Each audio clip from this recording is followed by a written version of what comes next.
Good afternoon, everyone. Any doubt from previous class?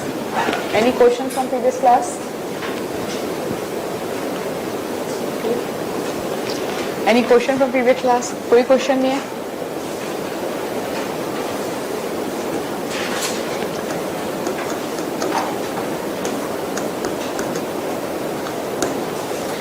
Let's start with new topic of Karl Marx. Come sugar.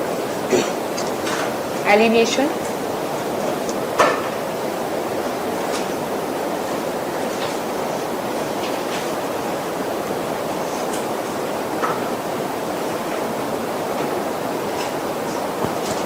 Right? Alienation. First we need to know what do you mean by alienation. Alienation means the feeling of estrangement.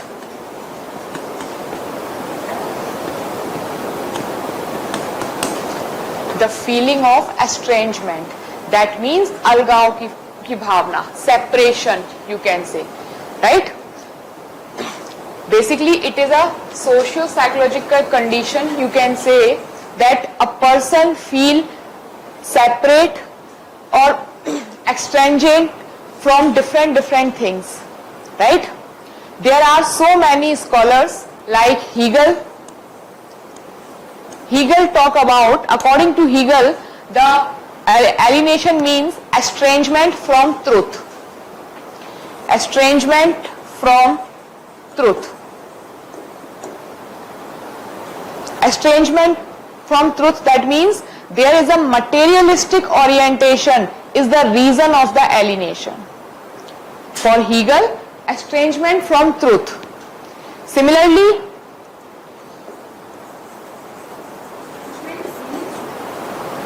means truth नहीं, estrangement from truth. Okay, I am repeating it. Speed fast है क्या? नहीं. Okay, दिमाग कहीं और था. कोई नहीं.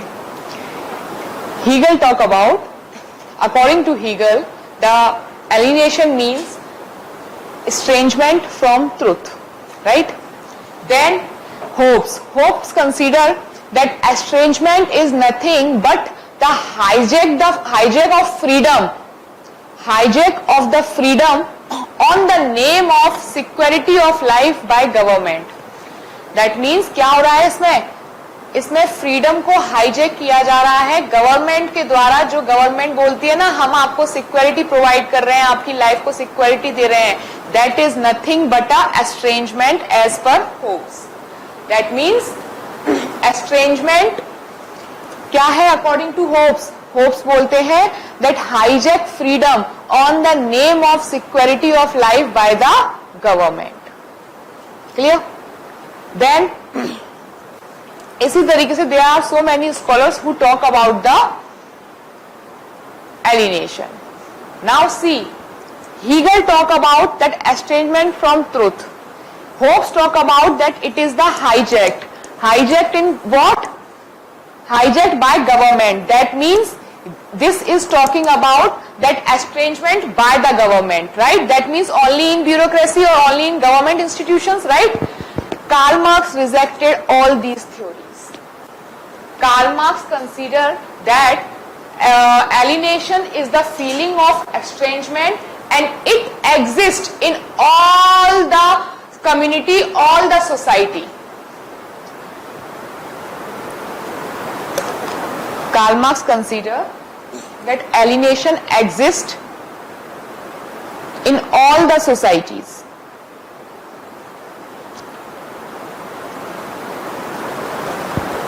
In all the society, but maximum in industrial society. But maximum in industrial society. Why? Because of the two things. The first is de-objectification of labor. De-objectification of labor. And second is exploitation.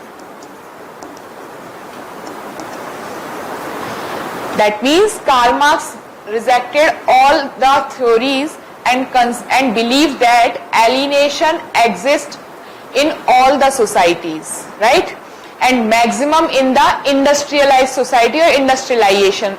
Why? Because of the de-objectification of labor and exploitation.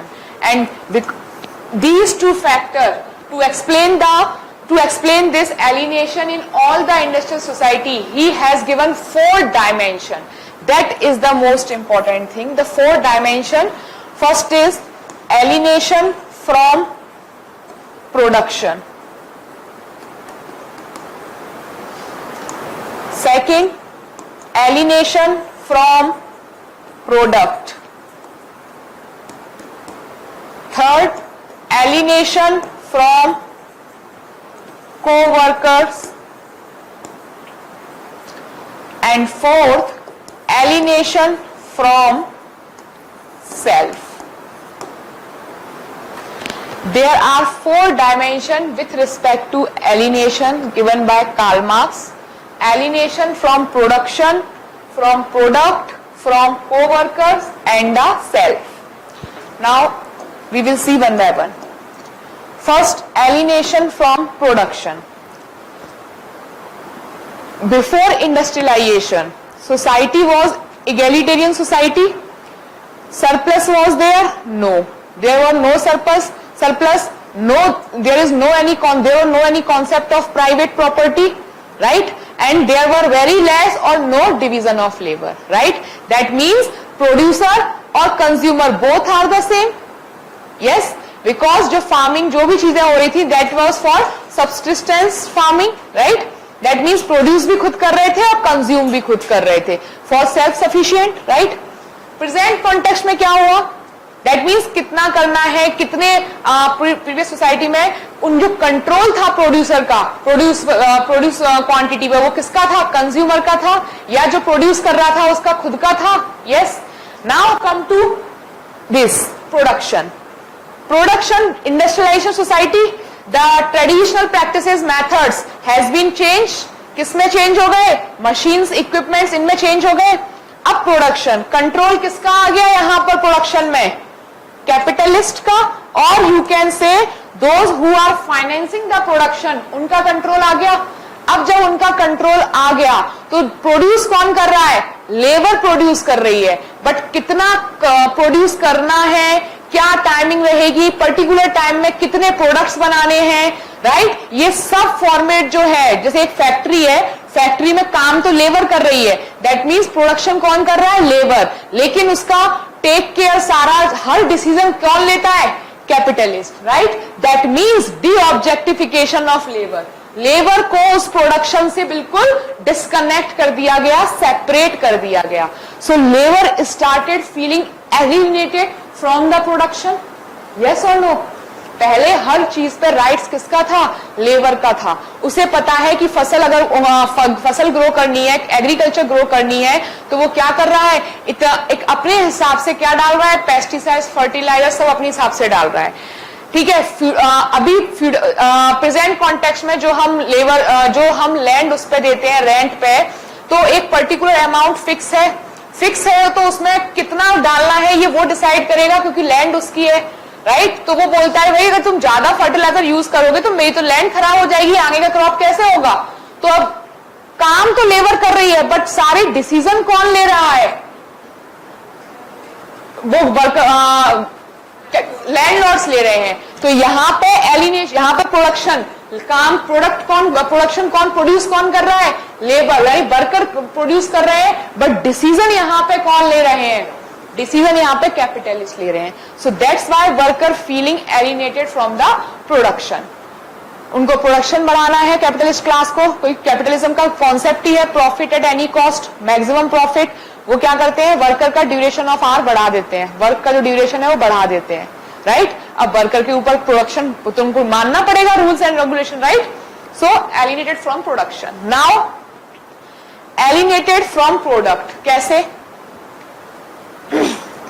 एक worker है, उसने shoes बनाया नहीं actually, मोची जो होते हैं वो शूज बना रहे हैं. अर्ली टाइम पे फैक्ट्रीज वाज नॉट देयर. एक स्टोरी सुनाती हूँ. किसी गांव में कोई शादी वादी है, उनको शादी वाले घर में कितने सारे काम रहते हैं, शॉपिंग एंड ऑल, तो सबके लिए शूज बनने थे। अब सबके लिए शूज बनने हैं, गांव में एक ही मोची है, तो हर कोई जाएगा किस पे डिजाइन करवाएगा, शूज, मोची पे। अब डिजाइन अच्छा हुआ है तो मोची का, और डिजाइन खराब हुआ है तो भी मोची का। तारीफ और बुराइयां दोनों मोची, यूजुअली तारीफ ही मिलती है, तो हर कोई किसको प्रेज कर रहा है, मोची को। दैट मीन्स उस प्रोडक्ट की आइडेंटिटी किससे है, जो उसको प्रोड्यूस कर रहा है उससे है, राइट। ये ट्रेडिशनल सोसाइटी में चलता था, राइट। प्रेजेंट कॉन्टेक्स्ट में क्या हुआ, आज स्केचर्स के शूज की बात करें, स्केचर का शूज आपको पता है किसने प्रोड्यूस किया है, नहीं, बट वो किसके नाम से जा रहा है, स्केचर्स। सिमिलरली प्यूमा, एडिडास, ये सब किसके नाम से जा रहे हैं, इनके खुद के नाम से, राइट। दैट मीन्स जो प्रोडक्ट, और ये प्रोडक्ट जो बना रहे हैं ये स्केचर्स के शूज, वो स्केचर्स का शूज बनाने वाले लोग भी, वर्कर कहां से खरीद रहे हैं, मार्केट से खरीद रहे हैं, ना कि जो खुद बना रहे हैं वहां से। That means they again started alienated from the product, कि जो प्रोडक्ट वो बना रहे हैं उसमें भी उनका हक नहीं है, तो उनको क्या लगता है कि जो चीज हमने बनाई है उस पर हमारा हक नहीं है। Yes, that means they started feeling again alienated from product, so alienation from the product. Clear? Then that is why exploitation. Clear? Then alienation from co-workers. Co-workers पहले क्या होते थे, there were no surplus, there were egalitarian society, right? No private property concept, तो everyone was equal. I am the producer, I am the consumer, I know the creativity and I am also the consumer. तो कोई competition नहीं, जितनी skills मुझे आती हैं उतनी ही इनको, उतनी ही तुमको, उतनी ही सबको, तो कंपटीशन की फीलिंग ही नहीं थी, right. Now time has been change, coworker, colleagues, right. अब हर कोई किस स्पीड में लगा हुआ है, रेस में, आगे बढ़ने की रेस में, राइट। तो जो क्रिएटिविटी मुझे आती है, सपोज आप दोनों हैं, ये अच्छे आंसर लिख रही हैं, आप नहीं, ये अपने आंसर आपको दिखाएंगे ही नहीं, ये अपने नोट्स नहीं देंगी आपको, है ना। क्लास में होता है ना कि लोग नोट्स शेयर नहीं करते, क्यों, the feeling of the competition. Now the thing is that कि आप फुल टाइम साथ में हो, सब कुछ हो, क्योंकि सब कुछ साथ में होने के बाद भी आप क्या कर रहे हो, अपने कलीग से चीजें हिडन कर रहे हो, because of the feeling of the competitor, right. So feeling alienated from the coworkers, right. Then the last is feeling from the self. How feeling from the self, feeling from the self, देखो usually जो industrial society थी, industrial society से migration start हुआ ज्यादातर, right. जब migration start हुआ तो लोगों की फैमिलीज दूर रह गई और लोग माइग्रेट हो गए। अब माइग्रेट होके लोगों के फ्रेंड्स वगैरह कौन थे, कोवर्कर थे, तो पहले तो कोवर्कर पे ही एलिनेटेड होने, फील होना स्टार्ट हो गए। फिर जो प्रोडक्ट वो बना रहे हैं उस प्रोडक्ट पे भी उनका राइट्स नहीं, फिर जहां वो काम कर रहे हैं वहां पर भी उनका कोई कंट्रोल, कोई अथॉरिटी नहीं।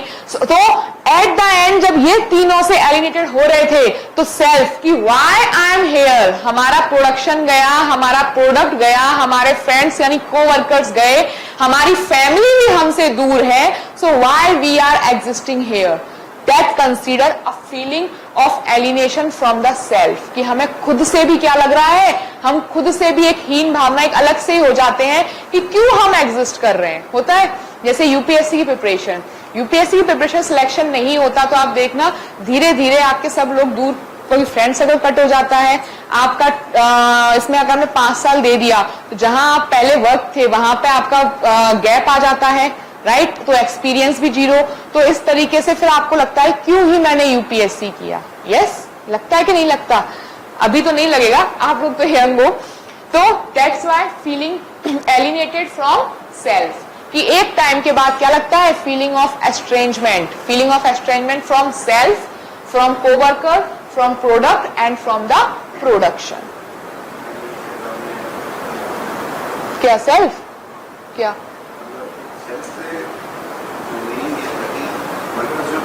पहले इन सब प्रोसेस के अंदर उनका एक क्रिएटिविटी और उनका एक इनपुट होता था, बट जैसे ही दूसरा सिखाया तो उसके बाद एक रिपीटेटिव टास्क में वो लोग कन्फाइंड हो गए, तो उसकी वजह से उनका खुद का कोई इनपुट नहीं होता, बस एक मशीन की तरह वो काम करते हैं। वो जब इसका इम्पैक्ट आएगा उसमें आएगा क्यों ये सब हुआ, क्योंकि क्रिएटिविटी उनकी किल कर दी गई। हाँ, तुम्हें सब आगे आएगा। अभी मैं सेल्फ का बता रही हूँ सिर्फ कि सेल्फ में एक तो फैमिली भी दूर हो गई, एक उनके ये सब चीजें प्रोडक्ट पे भी उनका राइट नहीं रहा, इन सब चीजों का इम्पैक्ट भी तो पड़ेगा ना, कि नहीं पड़ेगा?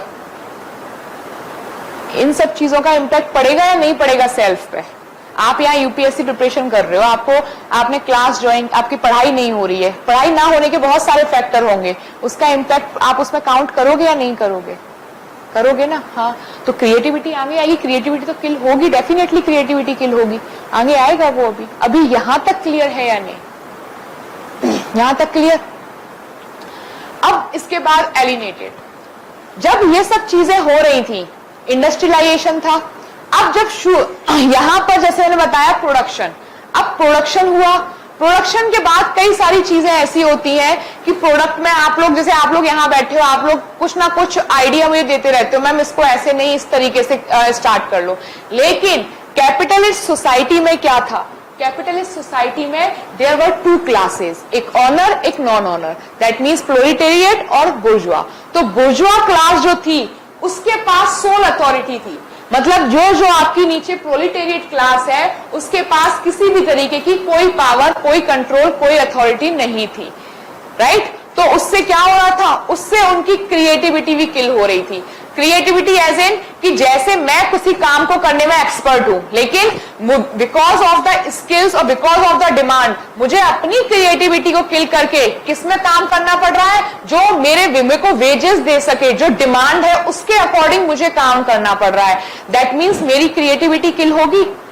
मेरी क्रिएटिविटी है शू पॉलिश की, लेकिन शू पॉलिश की डिमांड नहीं है, डिमांड किसकी है? शू मेकिंग की और शू डिजाइन की। तो मुझे मेरी क्रिएटिविटी जो थी वो किल करके दूसरे में काम कर रही हूं, राइट? और जब आप एक चीज, ये दूसरा कॉन्सेप्ट, जब आप बार बार on the basis of repetition कोई काम करते हो तो रिपीटेशन से आप क्या हो जाते हो? उसमें स्किल आ जाती है आपके पास, राइट? और आप क्या बन जाते हो? स्पेशलाइज्ड हो जाते हो उस चीज के, राइट? एक सिंपल सी कार है, उस कार को एक पर्टिकुलर इंसान पूरी कार बना रहा है और एक कार को 10 लोग मिलके बना रहे हैं। मिलके कैसे? एक इंसान टायर वाला काम कर रहा है, एक इंसान ग्लासेस वाला, एक इंसान इंजन, एक इंसान बॉडी, ये सब पर्टिकुलरली अपना काम कर रहे हैं। जो इंसान टायर लगा रहा है वो बार बार हर गाड़ी के टायर लगाएगा, वो उसमें स्पेशलाइज्ड हो जाएगा, राइट? तो वो स्पेशलाइज्ड हो रहा था, और जिसकी स्पेशलाइजेशन किसी और चीज में थी और वो किसी और में इन्वॉल्व हो रहा है, तो उसकी क्रिएटिविटी क्या हो रही है? क्रिएटिविटी का एंड हो रहा है। यही बात बोल रहे थे ना आप, वो उसकी क्रिएटिविटी वहां क्या हो रही है? एंड हो रही है।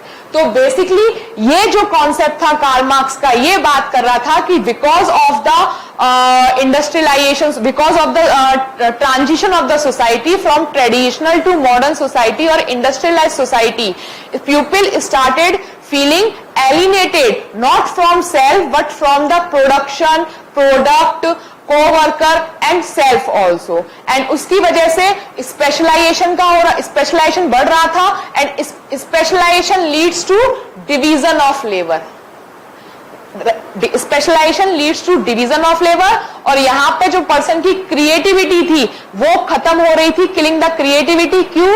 बिकॉज पर्सन क्या कर रहा था? अर्लियर सोसाइटी में स्किल्स नहीं थी, कुछ नहीं थी, लेकिन उस पर अपनी जो भी चीज प्रोड्यूस कर रहा था उस पर उसका राइट्स था, अथॉरिटी था। यहां पर ही wants to do work at any cost, किसके लिए? To earn the wages. यहां पे वेजेस वाला कॉन्सेप्ट आ गया था, क्योंकि इंडस्ट्रीज है तो वेजेस को अर्न करने के लिए वो यहाँ पे काम कर रहा था। तो काम उसकी विल के अकॉर्डिंग उसको मिले या ना मिले, उसको काम तो करना है। That's why creativity is killing here. Clear alienation? कोई डाउट? थोड़ा पेशेंस रखा करो यार, चीजें आगे आएंगी। मैंने ये नहीं बोला था कि एलिनेशन कंप्लीट, बस ये होता है कोई चीज आगे कोई चीज पीछे, लेकिन आएगी जरूर टॉपिक में। यहां तक क्लियर?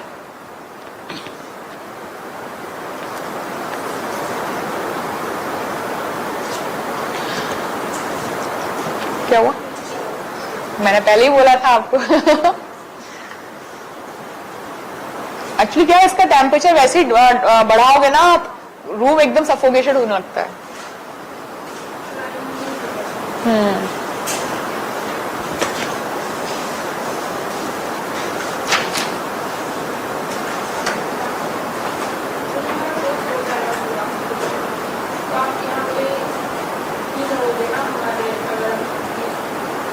साइकिल लेते हैं? डिपेंड करता है, अभी तक तो यही हो।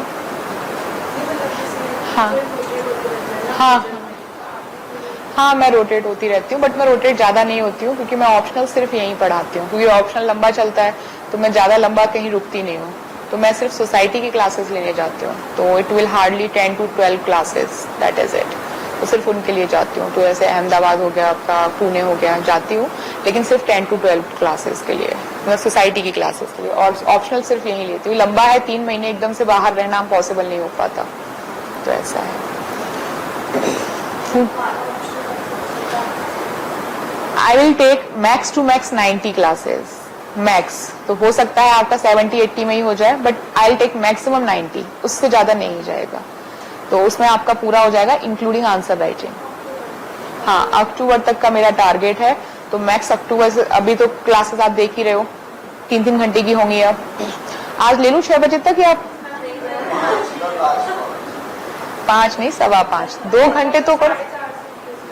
दूसरी क्लास मेरी सर से बात हुई थी, 1-2 क्लास अगर ऐसे कभी हो जाती है तो थोड़ा सा आपको ऑनलाइन लेना पड़ेगा, एडजस्ट करना पड़ेगा, चाहे तो ये ले लो चाहे वो ले लो।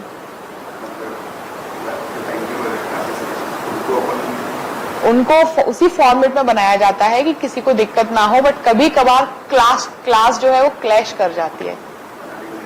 हाँ, वो मैंने सर से बात की थी। अब सर ने किसी का मेरा मैसेज आया था रात, मेल किया था आपने, ओके, वो तो जवाब तो मिल गया था, 2-3 लोगों ने किया था। अब चूंकि आप ग्रुप में ऐड नहीं थे, अच्छा ओके, तो मैंने सर से बात, कल रात को मेल तो मिल गया था, बट मुझे पास कोई जवाब ही नहीं था कि क्या जवाब दूं। देन मैंने सर से बात की, सर ने बोला 1-2 स्टूडेंट है मेरी नजर में है, तो आप उनको बोलना कि थोड़ा सा 1-2 दिन एडजस्ट कर लें, रोज नहीं होगा ये इशू, 1-2 दिन ही है, रोज नहीं होगा। ठीक है, और किसी को कोई इशू? ठीक। तो बेसिकली कैरेक्टरिस्टिक्स क्या हुई इंडस्ट्रियलाइजेशन सोसाइटी की, कि यहाँ पे जो लेबर थी वो क्या हो गई, मैकेनाइज्ड हो गई। सारे जो इक्विपमेंट्स वगैरह थे वो सारे क्या कर दिए गए, मैकेनाइज्ड कर दिए गए। और इसके साथ साथ दैट मीन्स जो प्रोडक्शन था वो मैकेनाइजेशन ऑफ प्रोडक्शन हो गया। पहले प्रोडक्शन मशीन से नहीं हो रहा था, अब मशीन से हो गया इंडस्ट्रियल सोसाइटी में। और क्या हो गया, स्पेशलाइज्ड डिवीजन ऑफ लेबर। अब जो काम पर्टिकुलर इंसान जिस चीज में स्पेशलाइजेशन है वो बार बार वही काम कर रहा है, रिपीटेशन ऑफ वर्क। ठीक है, यहां तक क्लियर, एलिनेशन क्लियर। तो कार्ल मार्क्स बेसिकली क्या कहना चाह रहे थे,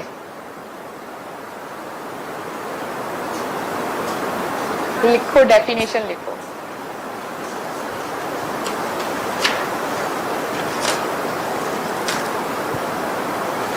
It is a feeling of, it is a feeling of estrangement, that is feeling of meaninglessness, feeling of meaninglessness,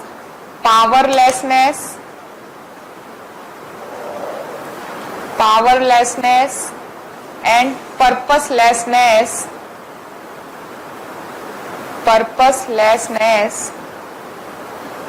caused by separation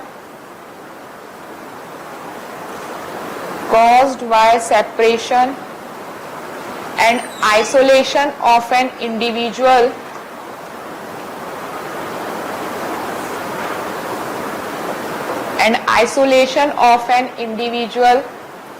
from society,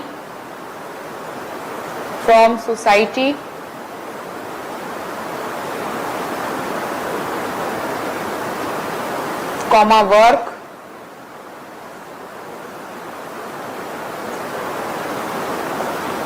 from work and sense of self,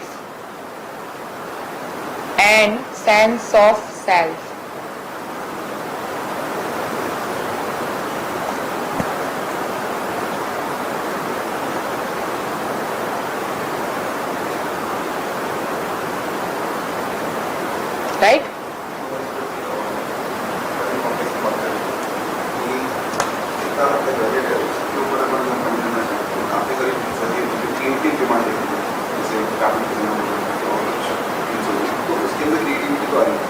but उसके अंदर ownership product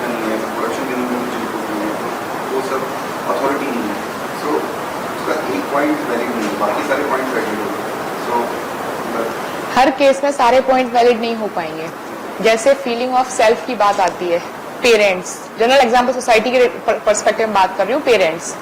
parents बच्चे को born करते हैं, right, और born से लेके उनकी ग्रो, फिर एडल्टहुड, सब चीजें पेरेंट्स कर रहे हैं। That means that the child is a seed of the parents. Yes, पूरी तरीके से ग्रो उन्होंने किया। when the parents need, children अपने बच्चों को छोड़ देते हैं, तो चिल्ड्रन अपने पेरेंट्स को छोड़ देते हैं जब पेरेंट्स को एक्चुअल नीड होती है, specially at their old age. Yes, तो व्हाट द पेरेंट्स फील,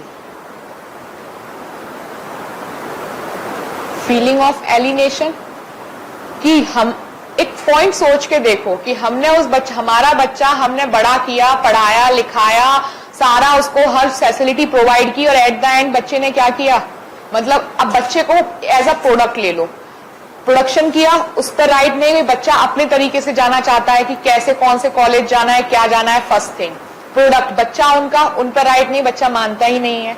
ठीक है, अब बच्चे कोवर्कर एज अ फ्रेंड, बच्चे को बच्चा अपनी ही मनमानी करेगा, राइट। बच्चे के लिए friends are more important than their parents, exceptions होते हैं, मैं बता रही हूँ, ठीक है। और फिर सेल्फ, कि क्यों ही हमने, इससे अच्छा तो कुछ पेरेंट्स गुस्से में कह देते ना, इससे अच्छा तो हमारे कोई होते ही बच्चे ही नहीं होते। यस, फॉर एग्जाम्पल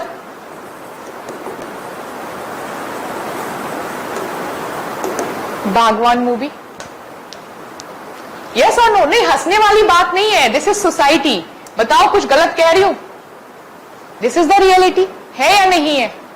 अब आपने, ये तो हो गया सोसाइटल पर्सपेक्टिव, ठीक है, हमने एक वो बता दिया। दूसरा बात करें प्रोडक्शन, एक्चुअली बात करें तो ऐप वगैरह इतने देखे हैं आपने, ऐप वगैरह बनते हैं। अब वो ऐप वगैरह कुछ पेड होते हैं, राइट, कुछ ऐप पेड है, अगर आपको उनमें आगे कंटिन्यू करना है तो they are, you have to pay something, right. अब उनके लिए क्या वो ऐप कंपनी ने बनाए हैं, नाम कंपनी का है, बना कौन रहा है, उनके पीछे बहुत सारे आईटी इंजीनियर्स लगे हुए हैं, क्या उनका नाम डिस्क्लोज होता है? नहीं। क्या अगर उनको भी वो ऐप डाउनलोड करना है, डाउनलोड करके काम करना है, तो उनको भी पेमेंट देना होता है? यस कि नहीं?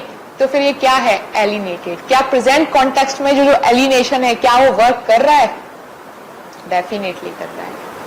That means, can we say the relevance of the Karl Marx theory is still, the Karl Marx theory of alienation is still relevant in present context? है, डेफिनेटली है।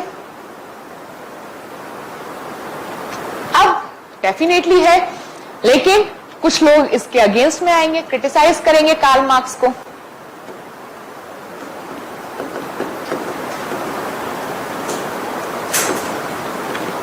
कुछ लोग कार्ल मार्क्स को क्रिटिसाइज करेंगे।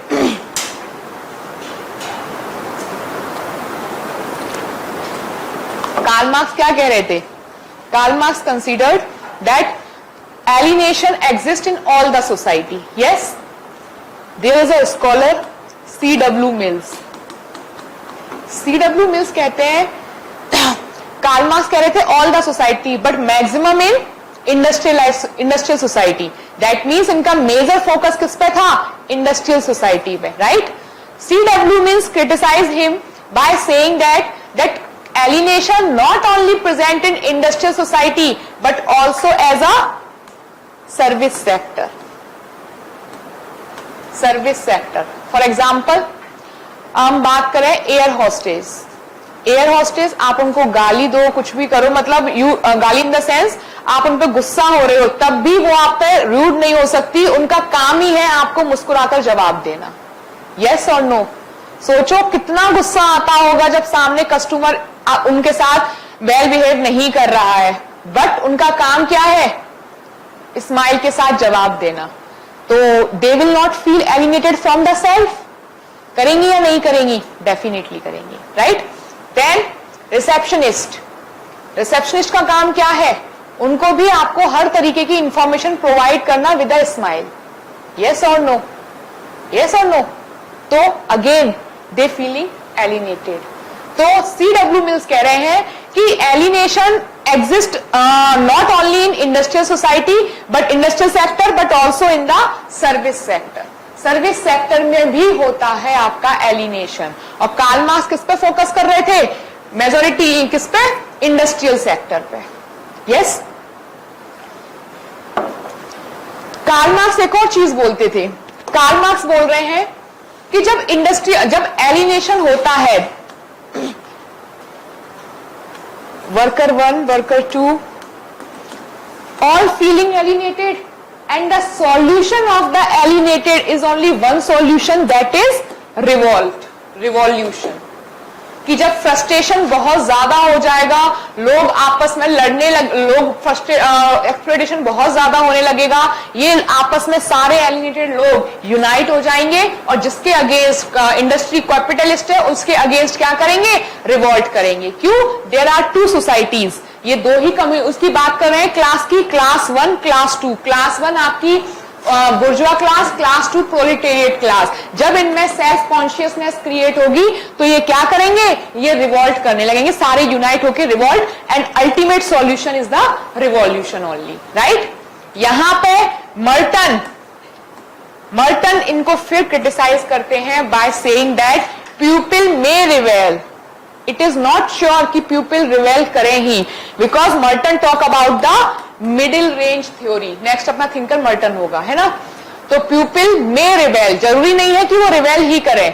क्यों? क्योंकि रिवेल करेंगे जरूरी थोड़ा ना है कि हर सोसाइटी रिवेल ही करे, कुछ उसके अल्टरनेटिव भी निकलते हैं।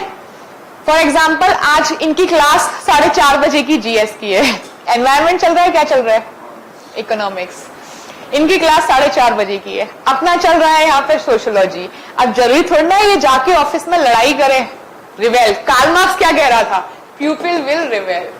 इन्होंने मिडिल सॉल्यूशन क्या निकाला, आधी क्लास ये ले लेंगे, आधी क्लास वो ले लेंगे, या मैम को बोलेंगे मैम 4:30 छोड़ दो आज, है ना।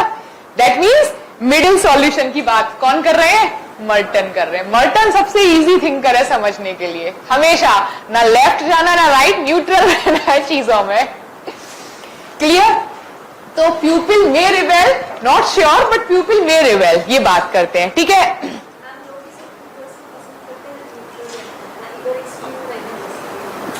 आज की दुनिया में सबसे ज्यादा पसंद उन्हीं को किया जाता है। हाँ, यस, आज की दुनिया में अगर आज की लाइफ में सबका अच्छा बनना है ना, न्यूट्रल रहो। आपके मुंह पे आपके जैसी, आपके मुंह पे आपके जैसी, हमें तो कुछ करना ही नहीं है, कोई फर्क ही नहीं पड़ना। इस तरीके की आइडियोलॉजी रखोगे ना, कोई आपको रिवेल की जरूरत ही नहीं पड़ेगी, राइट। देन आते हैं आपके बेबर। अच्छा, नोटिस किया आपने एक चीज, किसी भी थ्योरी को क्रिटिसाइज करने के लिए जो आपस में हमारे सिलेबस में थिंकर्स दिए हैं वही आपस में मैक्सिमम क्रिटिसाइज कर रहे हैं। बेबर किसकी बात करते हैं, बेबर कहते हैं ब्यूरोक्रेसी की बात करते हैं, बेबर, राइट। ब्यूरोक्रेसी, बेबर आएगा तब डिटेल में आएगा, ब्यूरोक्रेसी बस इतना समझो, Weber talk about the bureaucracy. Weber कहते हैं that alienation maximum in bureaucracy,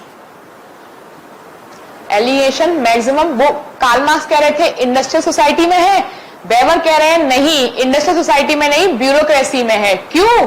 because in bureaucracy there is a fixed rules and creativity is less और नो क्रिएटिविटी। फॉर एग्जाम्पल, आपके पास URN, कौन है आप में से डीएम, कौन बनना है? ठीक है, सभी डीएम हो आप। एक सिचुएशन देती हूं, आप डीएम हो, कोई आप एक स्कीम चली है, उस स्कीम के अंदर आपके पास आधार कार्ड होना मैंडेटरी है। कुछ क्राइटेरिया है, उनमें से आधार कार्ड इज अ मैंडेटरी। आपके पास एक ओल्ड एज विडो वुमेन आती है, वो आपसे उस स्कीम के बेनिफिट के लिए कहती है कि मुझे इस स्कीम में या उसको राशन कार्ड बनवाना है और राशन कार्ड के लिए आधार कार्ड इज मैंडेटरी। उसके पास आधार कार्ड नहीं है and she is the needy people, ठीक है, उसको बनवाना ही है, बिना उसके राशन कार्ड नहीं मिलेगा। और आधार कार्ड बनाने के लिए उसके पास आधार कार्ड नहीं है, आप डीएम हो, अब आप क्या बोलोगे? आधार कार्ड के लिए उसके पास कोई डॉक्यूमेंट नहीं है, अदरवाइज तो वो खुद ही बनवा लेती आधार कार्ड बनवाने के लिए उसके पास कोई डॉक्यूमेंट नहीं है। इन दैट सिचुएशन आप क्या करोगे? क्या आप उसे राशन दे दोगे? फर्स्ट थिंग, क्या आप उसका बिना डॉक्यूमेंट्स के आधार कार्ड बनवा दोगे? राइट? या आप बोलोगे कि नहीं कुछ नहीं हो सकता, आप जाइए, she is a widow, she is a needy and she is a old age. Now tell me. मेरी एक स्टेटमेंट था वो आपने सुना नहीं. I said उसके पास कोई भी डॉक्यूमेंट नहीं है. Think about it, then tell me the answer. इस वेरिफिकेशन करवा के काम करती हैं और उसके हिसाब से उनका जो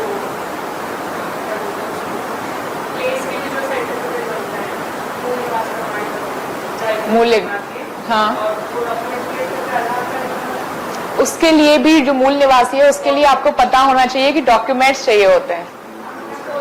क्या वो घर उसका है कि नहीं, किराए से रह रही है, कैसे रह रही है वो, और मूल निवासी हमेशा बर्थ प्लेस का बनता है तो उसके लिए आपको बर्थ सर्टिफिकेट चाहिए. यू आर अ डीएम, सोचो, थिंक अबाउट इट, क्या करोगे? एक रास्ते में ये निकाल सकते हैं कि उसके जो बता रही है उसी को अपन जो सेंचुरी डिटेल्स है उसी को अपन काउंट करके एक आधार कार्ड बनवाओ. बस ये एक सॉल्यूशन है. बाकी और बस डॉक्यूमेंट्स नहीं तो अपन और कुछ कर नहीं सकते. क्या आया था? सेम बात तो वही होगी ना. और बताओ.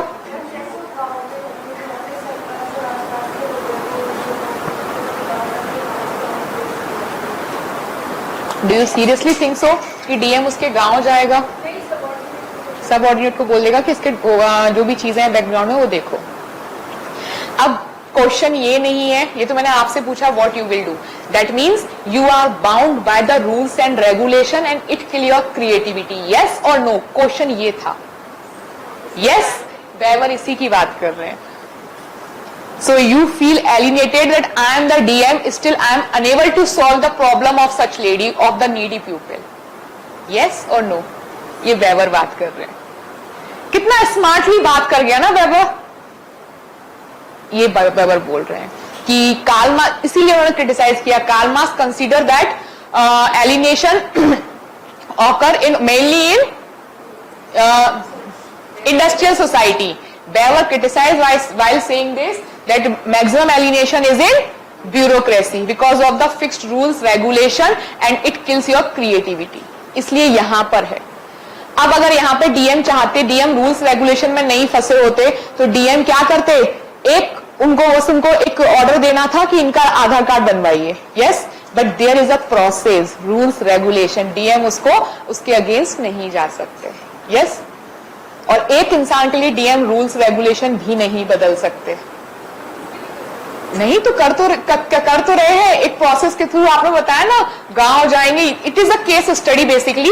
गांव किसी को सबऑर्डिनेट को भेजेंगे या कुछ तो उसका सॉल्यूशन निकालेंगे या फॉर अ टाइम बीइंग अपनी पॉकेट से पैसे निकाल के उसे दे देंगे कि जाओ थोड़ा राशन इनको खरीद के दे दो. यस और नो? हाँ, एनजीओ के थ्रू या जो भी है सॉल्यूशन निकल जाएगा. लेकिन रूल रेगुलेशन में तो फंसे हुए हैं ना. जो एक प्रॉपर सॉल्यूशन निकलेगा वो सारे सॉल्यूशन क्या होंगे, टेम्पररी. क्योंकि जब तक आधार नहीं बनेगा वो बेनिफिट ले नहीं सकती हैं. यस, तो ये किसका क्रिएटिविटी किल हो रहा है, रूल्स एंड रेगुलेशन. इसी की बात कर रहे हैं वेबर. लेट कैसे हो गए?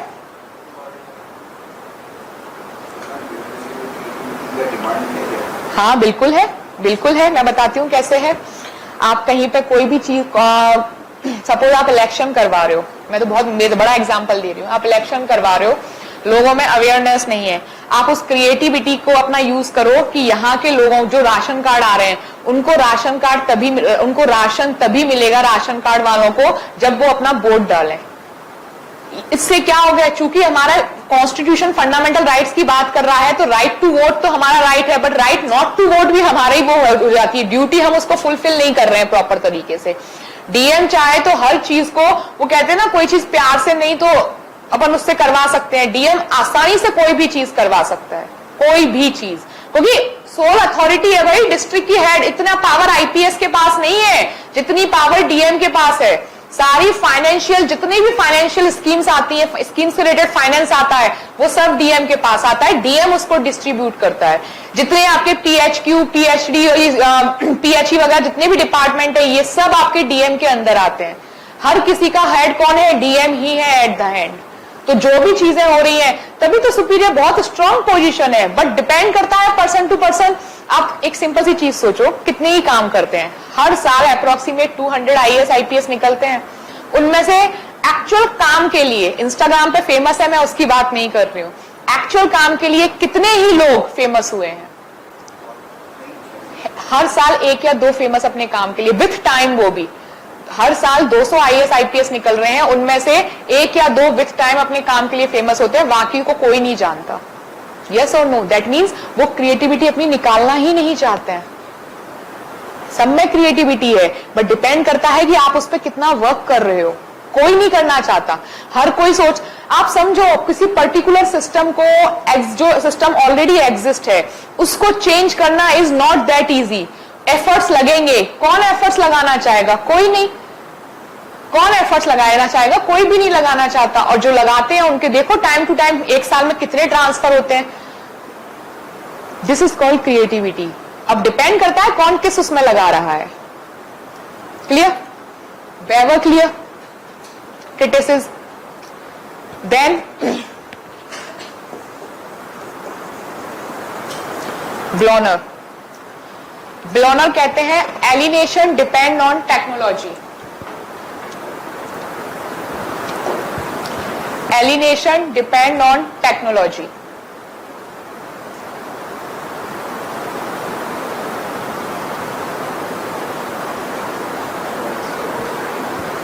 Sorry, from the,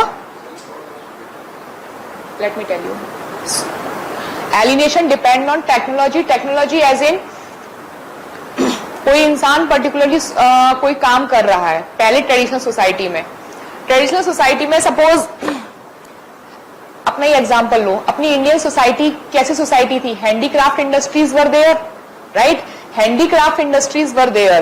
ब्रिटिशर्स ने आके क्या किया? मैकेनाइज, ब्रिटिशर्स के यहाँ पे मशीन्स वगैरह थी, वो यहाँ से रॉ मटेरियल पिक कर रहे थे, वहां पे मशीन्स में बना रहे थे, और बनाने के बाद उस प्रोडक्ट को यहाँ पे सेल कर रहे थे, राइट? जो एक प्रोडक्ट अगर हम 1 दिन में बना रहे हैं, ब्रिटिशर्स 1 दिन में 50 प्रोडक्ट बना रहे हैं, राइट?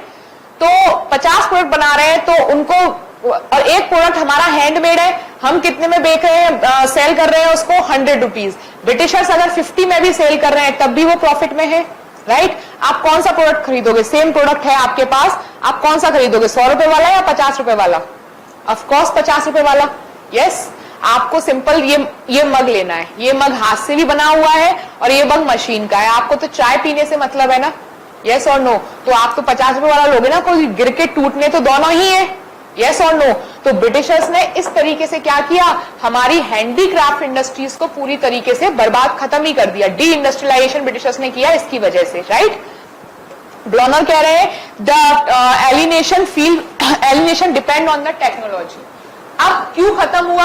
हमें तो टेक्नोलॉजी आती ही नहीं थी, हमारे पास थी भी नहीं और आती भी नहीं थी, ठीक है? जिन लोगों को टेक्नोलॉजी से फैमिलियर नहीं है, वो लोग इस इंडस्ट्रियलाइजेशन से वैसे ही आउट हो गए कि नहीं हो गए? जब आउट हो गए, उनके पास काम नहीं है, so they started feeling alienated again, according to Blauner. ये ध्यान रखना, ब्लॉनर बोल रहे हैं टेक्नोलॉजी, कार्ल मार्क्स ने नहीं बोला। कार्ल मार्क्स तो अपनी चीज पे स्टिक रहे हैं कि एलिनेटेड क्यों हो रहा है? Alienated because of the industries, maximum वहीं पर है। किस वजह से है? Economic criteria is the sole criteria. तो ब्लॉनर बहुत क्लियरली बात कर रहे थे इस चीज की, ठीक है?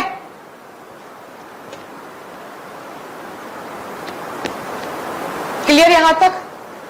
There are so many, study हुई थी यूएस और यूके की काफी सारी सोसाइटीज में, जिसमें बात की गई थी एलिनेशन को लेके। वहां पर एक रिसर्च निकल के आई थी अगेंस्ट द कार्ल मार्क्स कि जरूरी नहीं है कि जो लोग अपने काम से सेटिस्फाइड नहीं है वो लोग रिवोल्ट ही करें।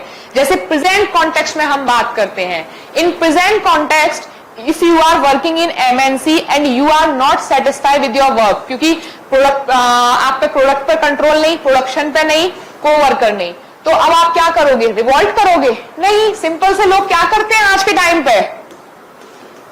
अपनी जॉब स्विच करते हैं। यहां भी सेटिस्फाई नहीं, अगेन स्विच, जॉब भी तो स्विच करते हैं ना। तो अगेन उनको क्रिटिसाइज किया गया कि भाई ऐसा नहीं है कि बार बार रिवॉल्यूशन हो। Revolution is not a one day thing कि एक दिन में रिवॉल्यूशन हो गया। It is a gradual process और वो बहुत टाइम बाद आए तो आए, अदरवाइज लोगों की चॉइस क्या है? They switch the job. When they feel alienated they don't revolt, they simply they switch the job. ये किसने कहा? स्टडी हुई थी यूएस यूके में, तो उस स्टडी से ये क्लियर हुआ था कि revolution is not the solution, simply what they did, they switch the job. अपनी जॉब को क्या करते हैं, वो स्विच कर लेते हैं. This is the best thing for them.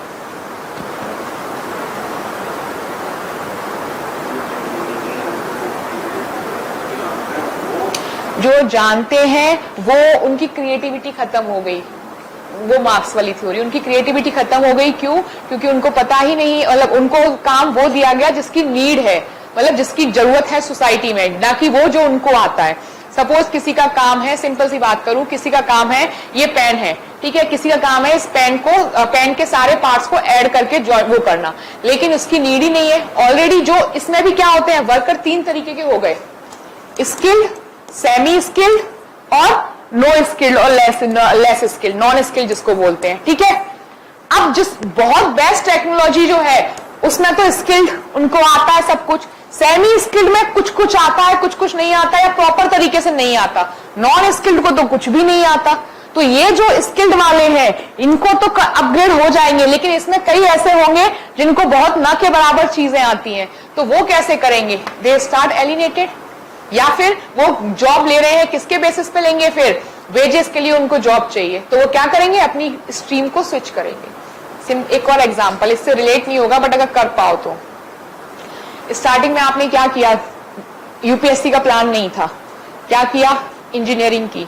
ठीक है, अब आपका यूपीएससी का प्लान बन गया तो आपने यूपीएससी ज्वाइन कर ली. अब यूपीएससी ज्वाइन कर ली, लेकिन कंप्यूटर साइंस से इंजीनियर हो आप, तो उसमें यूपीएससी का कोई रोल ही नहीं है. राइट, कोई बेनिफिट नहीं हुआ. इंजीनियरिंग आपकी क्या हो गई? वेस्ट हो गई. Waste of time, waste of financial sources. Right, that means एकदम स्विच हो गई आपकी लाइन.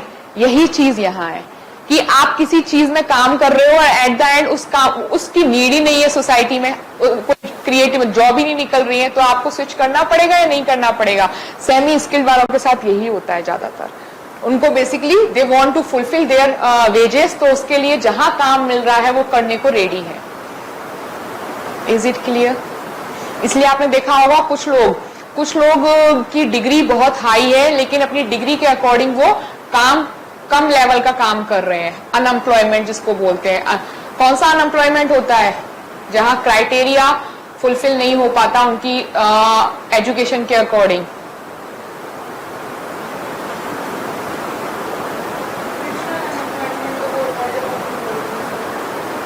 वो वॉलेंट्री होता है. फ्रिक्शनल सही था, वो वॉलेंट्री होता है. एक बार और चेक कर लेना, वो वॉलेंट्री अनएम्प्लॉयमेंट होता है. जो हमारे पास हम अपनी मर्जी से जॉब नहीं कर रहे हैं, that is frictional. We are able to perform but we are not performing, that is voluntary.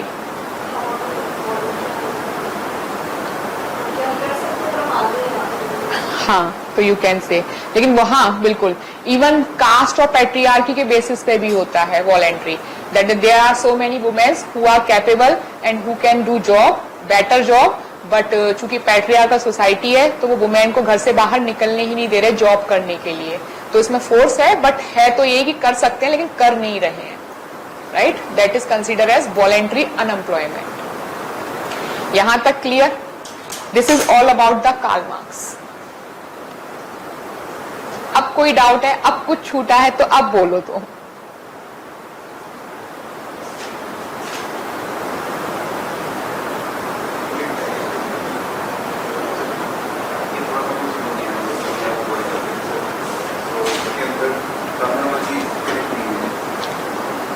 Correct नहीं हुई थी, मतलब एज एन क्या डाउट था बताओ?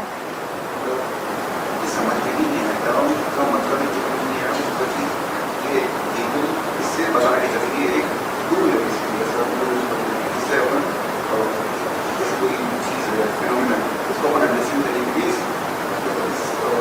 से अपन उसको समझते हैं.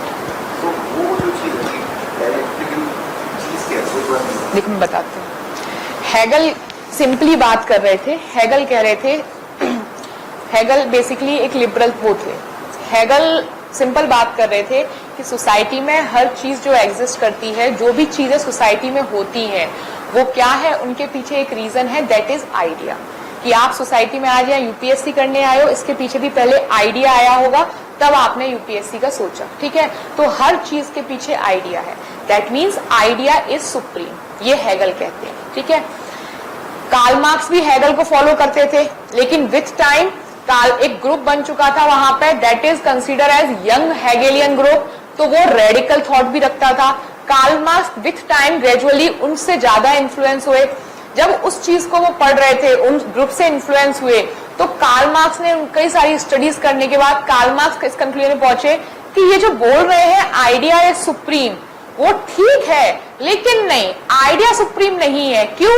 क्योंकि आइडिया भी किस पे डिसाइड, आइडिया कब आएगा? अब एक आइडिया जब आएगा जब आपके पास पैसा होगा। सिंपल, मैं बिल्कुल थ्योरी टेक्निकल उस पर नहीं जा रही हूं, मैं बिल्कुल उस पर बता रही हूं नॉर्मल में। आइडिया भी जब आएगा जब आपके पास क्या होगा? पैसा होगा, फ्रीडम होगी या पैसा होगा, तब कुछ आएगा, अदरवाइज बिना उसके कुछ भी नहीं है। कैसे कुछ भी नहीं है?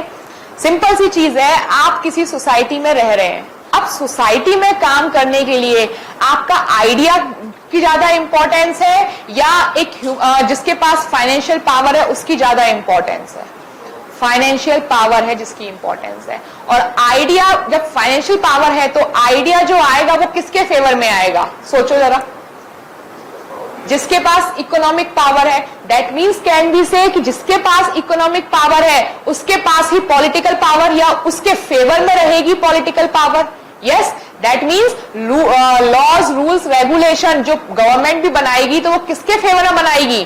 कि भाई पुअर पीपल का एम्पावर तो हो जाए, लेकिन इनके फेवर में ज्यादा होंगे as compare to poor people, right? तो कार्ल मार्क्स को ये क्लियर हो गया था कि idea is not supreme but material is supreme and that material is the finance. ये समझ लो, इकोनॉमिक। तो इकोनॉमिक इज सुप्रीम। अभी हम जो थ्योरी स्टार्ट करेंगे मोड ऑफ प्रोडक्शन, वो इसी से रिलेट आएगी, है ना? तो economic criteria is the, economic level is the supreme. तो इकोनॉमिक चीज है, उसकी वजह से ही आइडिया आ रहा है, उसी की वजह से सारी चीजें आ रही हैं, जैसे आपकी सोशल, पॉलिटिकल, कल्चरल, एनवायरमेंट, जितना भी बेस है, जितने भी institution, health institution, education institution, ये किस बेसिस से आए हैं? ये आइडिया तो है, लेकिन सुप्रीम क्या है? इकोनॉमिक। फाइनेंस सुप्रीम, यानी मैटर इज द सुप्रीम। वो मैटर है, उसकी वजह से ये सारी चीजें हो रही हैं। तो बेसिकली कार्ल मार्क्स कहते हैं कि दैट इकोनॉमिक क्राइटेरिया और economic is the base structure which further create the super structure, that is super structure that include social institution, political institution, education and all, सारा इंस्टीट्यूशन वो create करता है। इसकी बात कर रहे हैं। अब बात करें डायलेक्ट्स। हेगल ने कुछ डायलेक्ट दिए, जैसे कि 3 डायलेक्ट दिए। तो डायलेक्ट्स ऑफ नेगेशन, कि जो हर चीज सोसाइटी में है वो सोसाइटी में एग्जिस्ट तो करती है। कार्ल मार्क्स भी मानते हैं कि हर चीज के 2 पहलू। कैसे? Negation of negation. क्या बताया था मैंने नेगेशन ऑफ नेगेशन के एग्जांपल में? यस, कि जो सोसाइटी है, कार्ल मार्क्स कहते हैं ना इवोल्यूशन ऑफ द सोसाइटी, कि सोसाइटी धीरे धीरे इवोल्यूशन हो रही है। दैट मीन्स एक चीज हटेगी तो दूसरी आएगी। That means previous one was the negation of the present one, right? Capitalist आई, negation of feudalism, right? Capitalist हटेगी, अगर कैपिटलिस्ट के बाद आपका सोशलिज्म आता है तो socialism is the negation of capitalism, right? तो कार्ल मार्क्स यही बोल रहे हैं कि चेंज हैपन, चेंज होते हैं लेकिन ग्रेजुअली और बहुत स्लोली होते हैं, राइट? तो जो सोसाइटी में है, सोसाइटी इज डायनेमिक। क्यों है डायनेमिक? इसीलिए डायनेमिक है। दैट मीन्स ये निगेशन, कीवर्ड दिया है नॉन निगेशन, और कुछ नहीं है, कि सोसाइटी मूव कर रही है from one society to another is in the form of negation of negation, ठीक है? देन बोलते हैं ये law of unity and conflict of opposite, कि सोसाइटी में कोई भी चीज, ये सारे डायलेक्ट्स ही हैं, कि सोसाइटी में कोई भी चीज जो है उस हर किसी चीज का अपोजिट है। एग्री, अपोजिट है। और अपोजिट का मतलब ये है कि अपोजिट कई बार यूनिटी में रहेगा, कई बार कॉन्फ्लिक्ट में रहेगा। अगर हमेशा यूनिटी में रहेगा तो सोसाइटी डायनामिक नहीं रह पाएगी। तो कुछ कोऑर्डिनेशन ऐसे हैं जो किस में रहेंगे? कॉन्फ्लिक्ट में होंगे।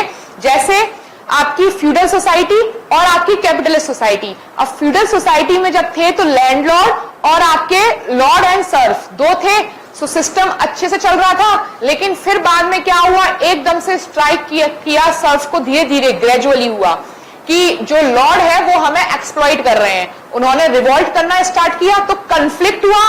जब कन्फ्लिक्ट हुआ तो नई सोसाइटी इमर्ज हुई। वो कौन सी थी आपकी? Capitalist society. तो लॉ ऑफ यूनिटी, यूनिटी में है कई सारी चीजें, जैसे कि सन है तो मून है, नाइट है तो डार्क है, ये यूनिटी में, अदरवाइज दूसरे की इंपॉर्टेंस नहीं। अगर जैसे सिमिलरली अगर लॉर्ड और सर्फ, लॉर्ड अकेले होते तो लॉर्ड अकेले हैं, अकेले होते, सर्फ नहीं होती तो लॉर्ड की कोई इंपॉर्टेंस होती नहीं होती, क्योंकि वही प्रोड्यूसर होते, वही कंज्यूमर होते, वही सब कुछ होते, तो इंपॉर्टेंस ही नहीं। डोमिनेशन कहाँ हुआ, किसको डोमिनेट करेंगे, नहीं ना। कैपिटलिस्ट में बुर्जुआ और प्रोलिटेरिएट, जब बुर्जुआ ही अकेले काम कर रहे होंगे तो प्रोलिटेरिएट की नीड ही नहीं, इंपॉर्टेंस ही नहीं होगी, तो बुर्जुआ की इंपॉर्टेंस होगी कोई नहीं होगी। तो दो चीजें यूनिटी में चाहिए, दो उनको सपोर्ट यूनिटी में रहने के लिए। तो सिमिलरली इस तरीके से लॉर्ड, सर्फ, बुर्जुआ, कैपिटलिस्ट, ये। देन बात करते हैं law of conflict from opposite. अब कन्फ्लिक्ट में मैंने आपको बताया कि दोनों लॉर्ड और सर्फ आपस में एक टाइम के बाद इनमें रिवॉल्ट होगा, मतलब सोसाइटी में कॉन्फ्लिक्ट होगा, कॉन्ट्राडिक्शन होगा, विच विल क्रिएट अगेन क्या, another society that is capitalist. और कैपिटलिस्ट में भी क्या होगा आगे, as per Karl Marx, society में कैपिटलिस्ट में बुर्जुआ और प्रोलेटेरिएट कॉन्फ्लिक्ट होगा, कॉन्ट्राडिक्शन होगा, which will create again new society that is socialism, और फिर which further communism, communism then socialism.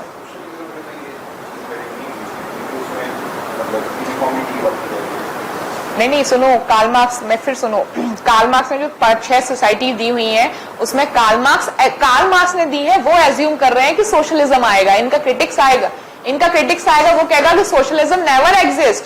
Karl Marx एक फ्रेम इमेजिनेशन बना के बैठे हैं कि सोसाइटी में क्या आनी है, अभी सोसाइटी इगैलिटेरियन सोसाइटी आएगी, ये एज्यूम करके बैठे हैं कार्ल मार्क्स। बट क्रिटिसिज्म ही तो यही है ना कि वो तो आनी ही नहीं है, क्यों नहीं आएगी वो हम देखेंगे अभी आगे।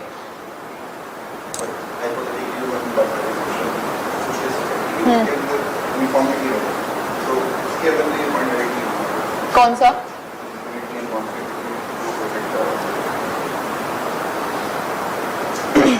कार्ल मार्क्स के अकॉर्डिंग जो फर्स्ट सोसाइटी थी प्रिमिटिव सोसाइटी, वहां पे तो क्लास थी ही नहीं, कोई क्या क्लास थी वहां पे प्रिमिटिव सोसाइटी में? नहीं थी, प्रिमिटिव सोसाइटी नहीं थी, वहां पे भी वैलिड नहीं हो रहा है। उन्होंने वही तो बोला है कि सोसाइटी इवॉल्व कर रही है, इवॉल्व कैसे कर रही है, तब कन्फ्लिक्ट आ रहा है, पहले कुछ नहीं था। जब प्रॉपर्टी, प्राइवेट प्रॉपर्टी का कॉन्सेप्ट आया है, तब ये law of conflict of from opposite start हुआ है। एग्जैक्टली उन्होंने ये नहीं बोला तब स्टार्ट हुआ है, बट ये कार्ल मार्क्स ने क्लियर कहा है कि first society was a natural neutral society, उसके बाद क्लासेस आई, और जब जब क्लासेस आएंगी तब तब कॉन्फ्लिक्ट आएगा। वो इसकी बात कर रहे हैं कि जब जब सोसाइटी में हायरार्की होगी या 2 क्लासेस होंगी, इक्वालिटी नहीं होगी, तब तक क्या होगा, कॉन्फ्लिक्ट होगा, इसकी बात कर रहे हैं।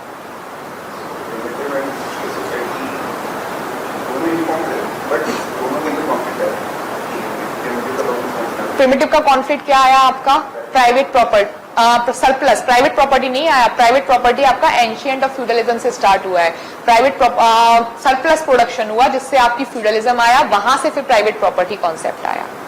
आप कंफ्यूज हो रहे हो। सोशलिज्म में सिंपल वो बात करते हैं, एवरीवन इज इक्वल, कुछ भी चीजें नहीं होंगी या कोई डोमिनेशन नहीं होगा, इस तरीके की सोसाइटी क्या एग्जिस्ट करेगी, आप कुछ सोचो। हाँ, लेकिन कार्ल मार्क्स में वही बोल रही हूँ, इनको क्रिटिसाइज यही कह के बताया जाता है कि ये फालतू का बोलते हैं ना, दिन में सपने देखना, ऐसा इनको बोला गया है क्रिटिक्स में कि ये दिन में सपने देख रहे हैं कि सोशलिज्म सोसाइटी एग्जिस्ट करेगी। क्योंकि पहली चीज तो इनको यही क्रिटिसाइज कर दिया कि ही इज सेइंग कि रिवॉल्ट विल हैपन, रिवॉल्यूशन होगा। क्या आज की सोसाइटी में कोई रिवॉल्यूशन कर रहा है? नहीं। लोग क्या करते हैं, स्विच करो, एडजस्ट करो और स्विच करो, बेस्ट थिंग है कि स्विच करो। तो लोग क्या कर रहे हैं, मिडिल सॉल्यूशन ढूंढ रहे हैं, राइट। तो देखो, हर थ्योरी का अपना अपना पर्सपेक्टिव है, हमें एग्जाम में बस अपना पर्सपेक्टिव ना लिखते हुए जो थ्योरी का पर्सपेक्टिव है वो लिखना है, इसलिए उसका नाम यूज करो और सिंपल आगे बढ़ो। सिंपल सी चीज है यूपीएससी के लिए, अननेसेसरी अगर हम किसी भी टॉपिक में, आपके डाउट क्लियर हुए?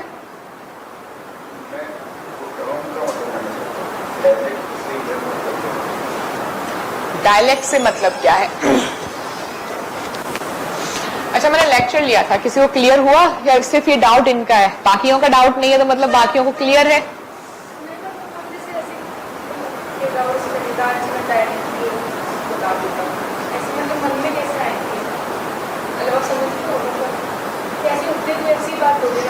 नहीं, कैसे उठते हैं, नहीं, ये इसलिए हुआ, उस टाइम पे सोसाइटी में चेंजेस चल रहे थे, ये सब जो थे सोसाइटी में उस टाइम पे 17-18 सेंचुरी से सोसाइटी में चेंजेस होना स्टार्ट हो गए थे।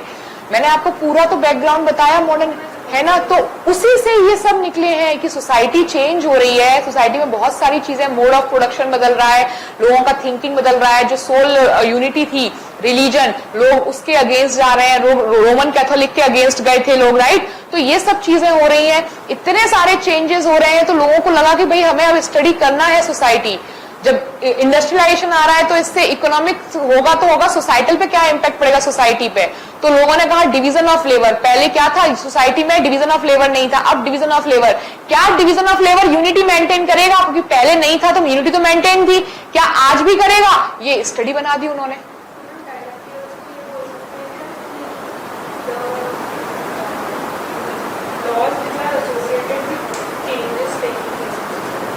बेसिकली डायलेक्टिक्स वो चीज बोली इन्होंने जो ट्रांजिशन हो रहा है ना, हाँ एग्जैक्टली, जो ट्रांजिशन हो रहा है ना, जो transition from the traditional to modern society, जो ट्रांजिशन, जो चेंजेस हो रहे हैं, दीज आर द डायलेक्टिक्स। उनको उन्होंने लॉ फॉर्म में बता दिया, जब प्रिंसिपल जो बताते हैं प्रिंसिपल्स, उन फॉर्म में बता दिया सिंपल कि ये है, इन बेसिस पे हम बात कर सकते हैं। उन्होंने सिर्फ इस डायलेक्टिक्स को कीवर्ड दिया इस तरीके का, दैट इज इट। इसके अलावा ये और कुछ कहना नहीं चाह रहे थे। और फिर क्रिटिक्स तो अपन डिस्कस कर ही चुके हैं कि किस तरीके से इनको क्रिटिसाइज किया गया। अभी इनका ओवरव्यू भी देख लेंगे सारी थ्योरी होने के बाद, बट डायलेक्टिक का बस इतना मतलब समझो कि ये क्या कर रहे थे, ये ट्रांजिशन, जो वो ट्रांजिशन फेज था उसके लिए कुछ प्रिंसिपल्स प्रोवाइड कर रहे थे, दैट इज इट।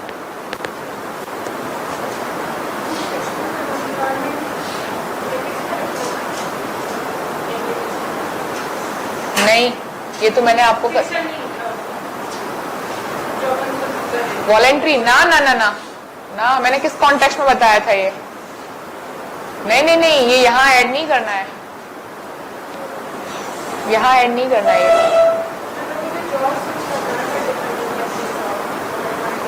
हाँ, तो आप स्विच कर लोगे यहाँ, वो तो मैंने एग्जाम्पल बताया आपको, फ्रिक्शनल कई लोग नहीं करते हैं। नहीं, वो यहाँ ऐड नहीं करना है। सिंपली कार्ल मार्क्स ने बोला था कि लोग जब एलिमिनेटेड हो जाएंगे, जॉब से फ्रस्ट्रेट हो जाएंगे, क्या करेंगे, रिवॉल्ट करेंगे, ठीक है। लेकिन अदर थिंकर्स क्रिटिसाइज करते हैं, रिवॉल्ट नहीं करेंगे। वो क्या करेंगे, केस स्टडीज बहुत सारी हुई, वो इस कंक्लूजन में पहुंचे कि वो रिवॉल्ट नहीं करते, वो क्या करते हैं, दे स्विच द जॉब। हाँ, क्रिटिक्स ही तो है, दिस स्विच द जॉब, हाँ क्रिटिक्स ही बता रही हूँ। तो वो क्या करते हैं, जॉब स्विच करते हैं, या मार्केट की जो डिमांड है कि सपोज मुझे जावा की डिमांड मार्केट में बहुत ज्यादा है, जावा मुझे नहीं आता, तो वो जावा सीख के नई जॉब के लिए अप्लाई करते हैं। लोग रिवॉल्यूशन नहीं करते हैं। ये कार्ल मार्क्स को क्रिटिसाइज किया गया था। This is all related to alienation. क्या कोई डाउट है? मैं एक बार ओवरव्यू दे रही हूँ, कोई डाउट हो तो पूछ लेना फिर से। Alienation, the feeling of estrangement. There were so many thinkers like Hegel, Hobbes, जिन्होंने भी alienation की बात की थी, लेकिन Karl Marx criticized all the theories and consider that alienation is occur or alienation exist in all the societies. Revolution हो सकता है, बट एक इंडिविजुअल रिवॉल्यूशन नहीं हो सकता। इधर उसका पॉइंट ऑफ व्यू, बिकॉज जैसे अपन पढ़ते हैं तो रिवॉल्यूशन जो होता है इंडिविजुअल होता है, उसकी कुछ कैरेक्टरिस्टिक्स होती है, बस वो ऑर्गेनाइज होता है, उसके अंदर लोग अपना राइटिंग कर सकते हैं, किसी को आइडियोलॉजीज होती है, तो वो एक आदमी से। एक चीज बताऊं, रिवॉल्यूशन हमेशा एक ही आदमी से होता है। वो तो लीड कर सकता है। Think before you speak. Revolution हमेशा एक आदमी से स्टार्ट होता है। सोचो कैसे। रिवॉल्यूशन एक से होगा या म्यूचुअल? स्टार्टिंग की बात कर रही हूँ। आइडिया जो जितना भी खुरापाती दिमाग होता है ना, एक से आता है। यस, स्टार्टिंग एक से होती है, फिर बाद में ग्रुप जुड़ते जाते हैं। जो आइडिया आया था फ्रीडम, अरे आपके सामने तो इंडिया की फ्रीडम का कितना बड़ा एग्जाम्पल है कि किसी एक से हुआ ना, सबसे तो नहीं हुआ। किसको बोला, किससे हुआ? मंगल पांडे ने 1857 के पहले, 1857 है उससे पहले, हाँ, तो स्टार्ट किया, एक से हुआ। अब एक की आइडियोलॉजी उसने लोगों को बताई, लोगों को पसंद आई, लोग जुड़ते चले गए। तो क्रिएट कहां से हुआ? इंडिविजुअल से हुआ। अभी क्लियर? जबरदस्ती का जो भी डाउट हो पूछो, कोई दिक्कत नहीं है, वरना अभी तक आप यही सोचते कि इंडिविजुअल से रिवॉल्ट होगा ही नहीं। इंडिविजुअल से ही स्टार्ट होगा। अच्छा, एक चीज बताओ, आपने देखा है फैक्ट्रीज वगैरह में यूनियन स्ट्राइक पे चले जाते हैं, क्यों? क्या सब लोग मिलकर डिसाइड करते हैं कि हम स्ट्राइक पे जाएंगे, या सब लोग कहते हैं यार हमारी भी सिचुएशन अच्छी नहीं है चलो स्ट्राइक पे? एक होता है जो ये चिंगारी लगाता है, आइडिया देता है कि एक काम करो, फैक्ट्री का क्या हो रहा है, बहुत ज्यादा प्रोडक्शन हो रहा है, फैक्ट्री बहुत प्रॉफिट में है, हमें पैसा नहीं दे रही है, चलो हड़ताल पे चलते हैं, राइट? लोग जो एग्री होते हैं वो कहते हैं हाँ ठीक है, जो एग्री नहीं होते उसमें भी ग्रुप बने होते हैं, जो एग्री नहीं होते वो फैक्ट्रीज में आते हैं, काम कर रहे होते हैं, लेकिन मेजॉरिटी पीपल अगर हड़ताल पे जा रहे हैं तो उनको भी बिना मन के हड़ताल पे आना होता है। यस और नो? तो individual start from the individual. Clear? Clear? हाँ, तो alienation, feeling of estrangement, right? 4 dimension has been given by the Karl Marx. The first, alienation from the production. Second, alienation from the product. Third, alienation from the co-worker. And fourth, alienation from the self, right? और ये बोलते हैं alienation exists in all the society and maximum in industrial society. And it has been criticized by many thinkers. कुछ बोल रहे हैं कि नहीं, एलिनेशन आपका सर्विस सोसाइटी में भी होता है, कुछ बोल रहे हैं एलिनेशन डिपेंड करता है टेक्नोलॉजी पे, कुछ बोल रहे हैं एलिनेशन क्या है, यस, बेवर बोल रहे हैं कि alienation is maximum in bureaucracy. तो इन सब चीजों की बात यहाँ पे की जा रही है, दैट इज इट। हर साल कार्ल मार्क्स पे क्वेश्चन तो आता है, लेकिन ज्यादातर इनका क्वेश्चन डायरेक्ट ही आता है एलिनेशन पे, राइट? Any other doubt? अभी तक कोई डाउट नहीं? 4:30 एक टॉपिक आप ऑनलाइन देख लेना।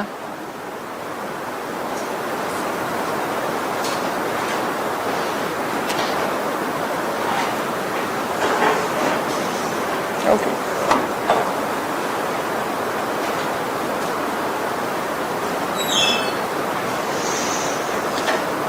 और कोई डाउट किसी को? ओके, अब बात करें इसी से रिलेटेड थोड़ा सा और। एलिनेशन नहीं, community is more in capitalist society, community is more important और human is more important? Community. That means in capitalist society और industrial society, community that means price वगैरह सब कौन डिसाइड कर रहा है? कैपिटलिस्ट डिसाइड कर रहे हैं, और इसीलिए ये क्या है, कम्युनिटी की इंपॉर्टेंस ज्यादा है। दैट मीन्स जो थिंग है, जो प्रोडक्शन है, उसकी इंपॉर्टेंस ज्यादा है रेदर देन ह्यूमन की, राइट? इसी को एक टर्मिनोलॉजी दी हुई है,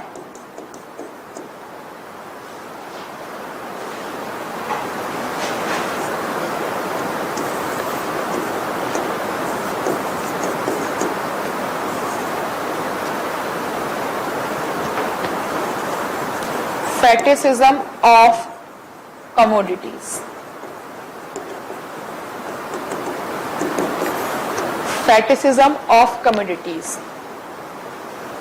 That means all the controls, all the decision regarding the force of the production taken by the capitalist class, right? So commodity क्या हो गई? Commodity is become important rather than the human. जो producer है उनसे ज्यादा important क्या हो गई? आपकी कम्युनिटी, थिंग इंपॉर्टेंट हो गई। उसी को कार्ल मार्क्स कहते हैं फेटिसिज्म ऑफ द कम्युनिटीज।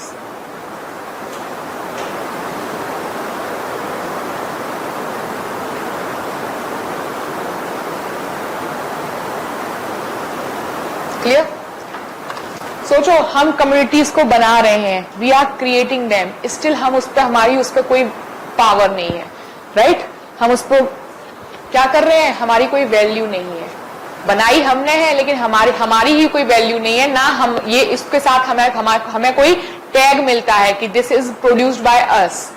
तो वही चीज है, that means human relations more important than community. Again yes, production, communities और thing more important than human. Similarly, communities or production, communities or thing more important than human relations, right? कहते हैं ना अपन कि यार दोस्त यारी एक तरफ और अपना बिजनेस एक तरफ, कहते हैं कि नहीं कहते? होता है ना?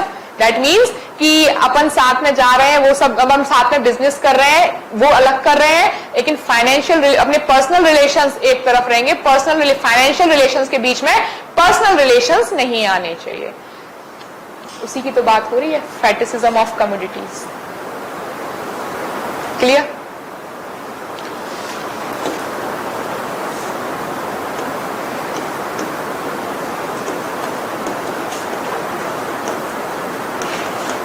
Next is mode of production.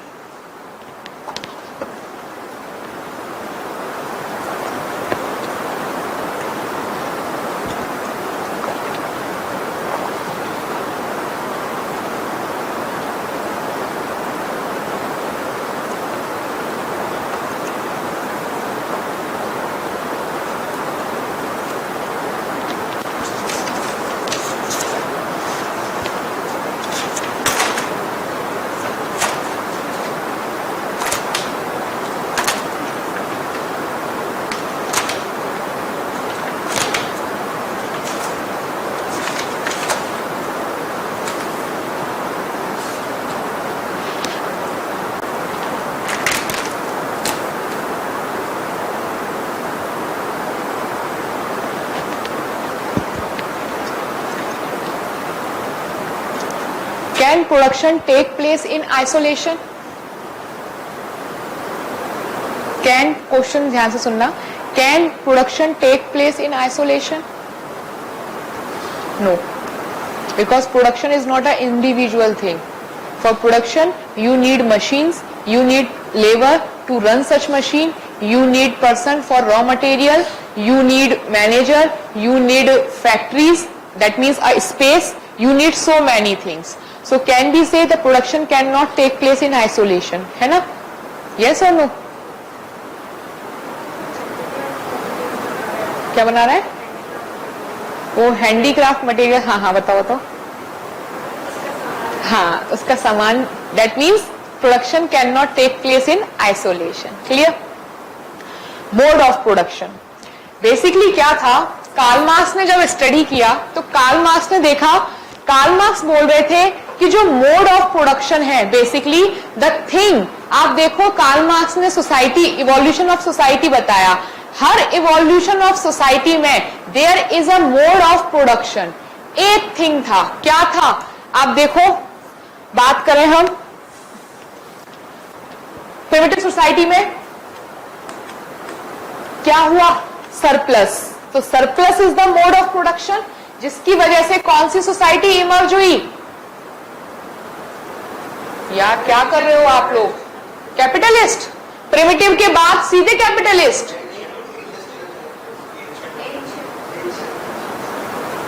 क्या कर रहे हो?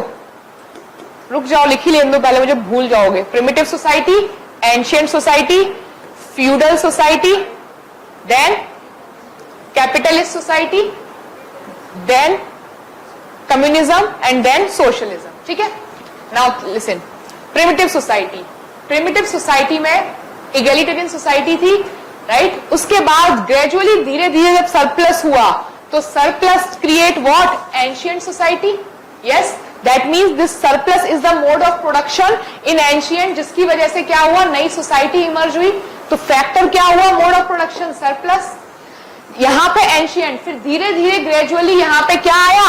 प्राइवेट प्रॉपर्टी कॉन्सेप्ट आया।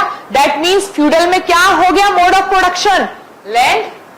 Yes, land was the sole authority, soul thing, जिसकी वजह से क्या हो रहा था?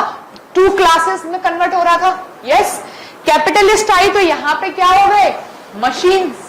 यस, जिसकी मशीन्स उसकी हो, उसके पास पावर, तो ये यहां पे मोड ऑफ प्रोडक्शन, राइट?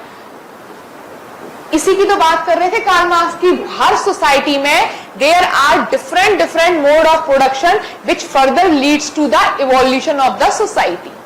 यही तो हुआ। दैट मीन्स सरप्लस ज्यादा हो गया, पैसा कमाने लगे, इकोनॉमिक आ गया। लैंड, लैंड आपके पावर में, लैंड पावर में आ गई, मतलब पैसा आ गया आपके पास, इकोनॉमिक पावर। मशीन्स, जिससे प्रोडक्शन हो रहा है वही आपके पास है, again economic. That means conclusion क्या निकल के आ रहा है? Economic is the base. Yes,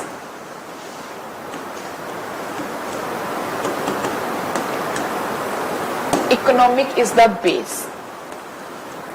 और ये बेस क्या क्रिएट कर रहा है? कार्ल मार्क्स कैसे थे? ये बेस क्रिएट कर रहा है the super structure.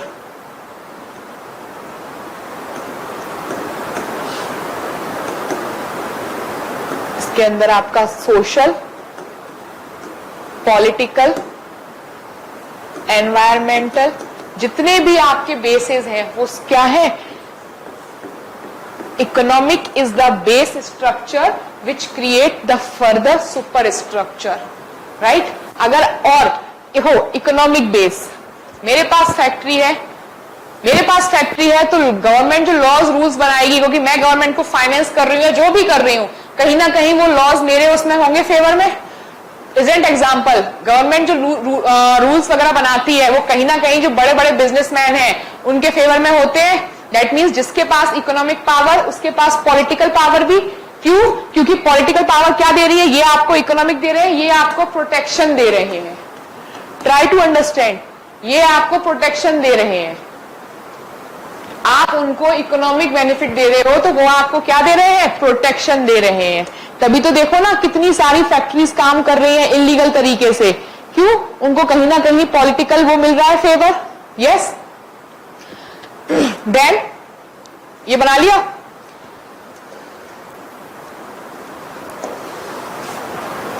In economic base, in base structure और इकोनॉमिक देयर आर अगेन, अब डिटेल में जाते हैं।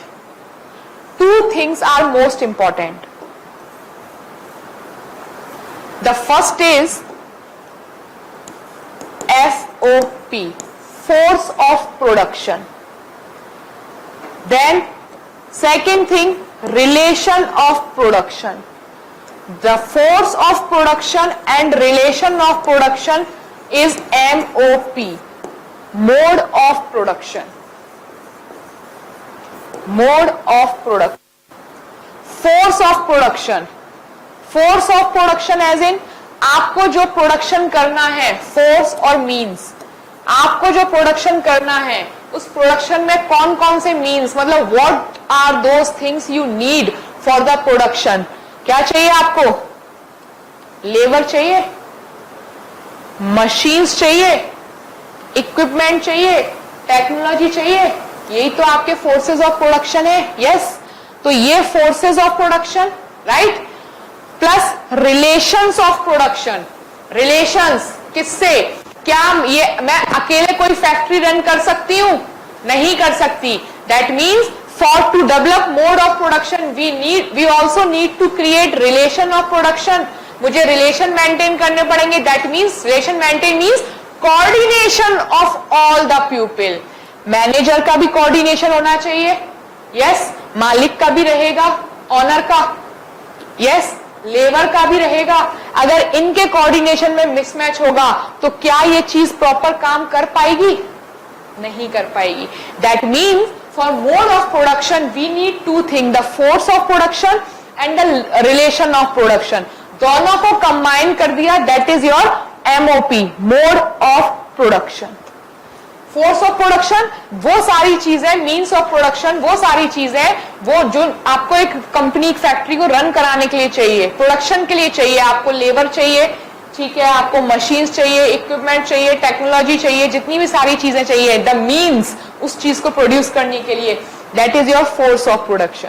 Then relation of production. Relation of production वो सारी चीजें, फोर्स ऑफ प्रोडक्शन में आपका लैंड भी आ जाएगा, है ना, वहां पे फैक्ट्री खोलोगे। Then relation of production. Relation of production जो वो सारी चीजें जो आपको एक कोऑर्डिनेशन के लिए चाहिए, राइट। आपको लेबर भी, लेबर मतलब कोऑर्डिनेशन अमॉन्ग ऑल, लेबर भी होगी, लेबर से साथ कोऑर्डिनेशन बिठाना, मैनेजर के साथ बिठाना, क्लास, अलग अलग क्लासेस, बुर्जुआ, प्रोलेटेरिएट, इनके आपस में कोऑर्डिनेट। अदरवाइज क्या होगा? कोऑर्डिनेशन नहीं होगा तो लोग हड़ताल पे चले जाएंगे ना, तो वो कोऑर्डिनेशन बिठाना, ये सब चीजें मिलके क्या बनाएंगी? आपका means of production, right. Means of production, that means means of production, that means economic हो गया। ये बेस सेट हो गया कि नहीं हो गया? अब बेस सेट हो गया तो ये बेस क्या क्रिएट करेगा? सुपर स्ट्रक्चर क्रिएट करेगा। यस, जब आपके पास सारी चीजें, अब सुपर स्ट्रक्चर कैसे? अब जैसे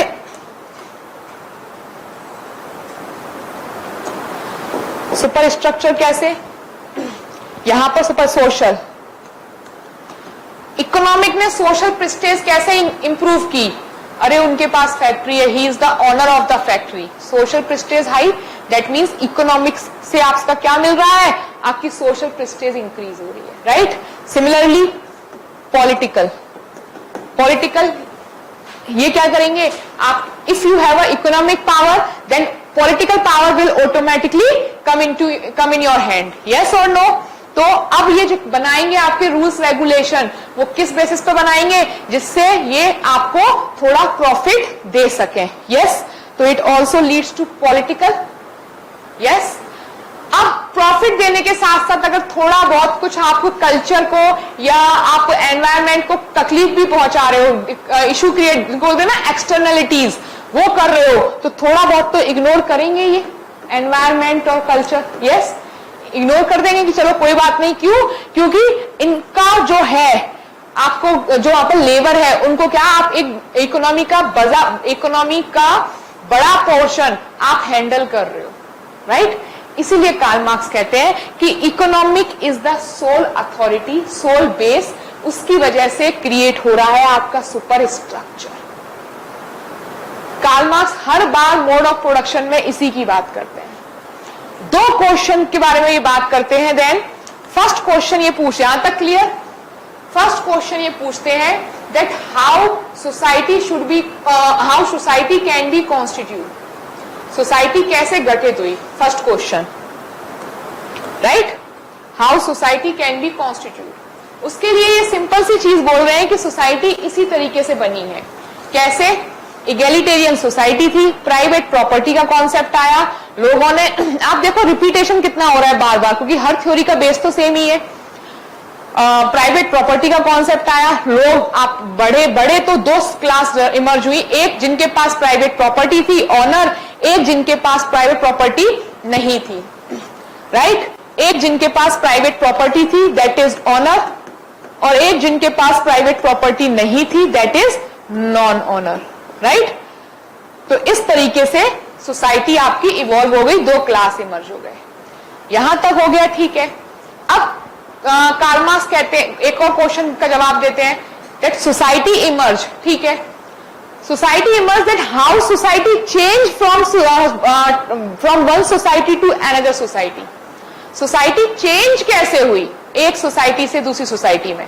ये तो इमर्ज हो गई, दो क्लासेस में डिवाइड हो गई, लेकिन सोसाइटी चेंज कैसे हुई एक सोसाइटी से दूसरी सोसाइटी में, इसकी बात कर रहे हैं वो।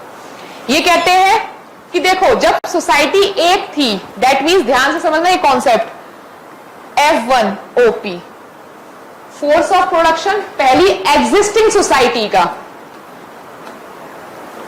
प्लस फोर्स ऑफ प्रोडक्शन, इसके साथ इनका relation of production, existing society leads two modes of production, right? यही था, क्लियर है? ये चीजें क्या होती हैं अब क्लियर? ठीक है, ये था आपका एग्जिस्टिंग सोसाइटी, क्लियर?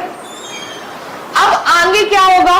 क्या ये फोर्स ऑफ प्रोडक्शन हमेशा सेम रहेंगे? क्या मोड ऑफ प्रोडक्शन हमेशा सेम रहेंगे?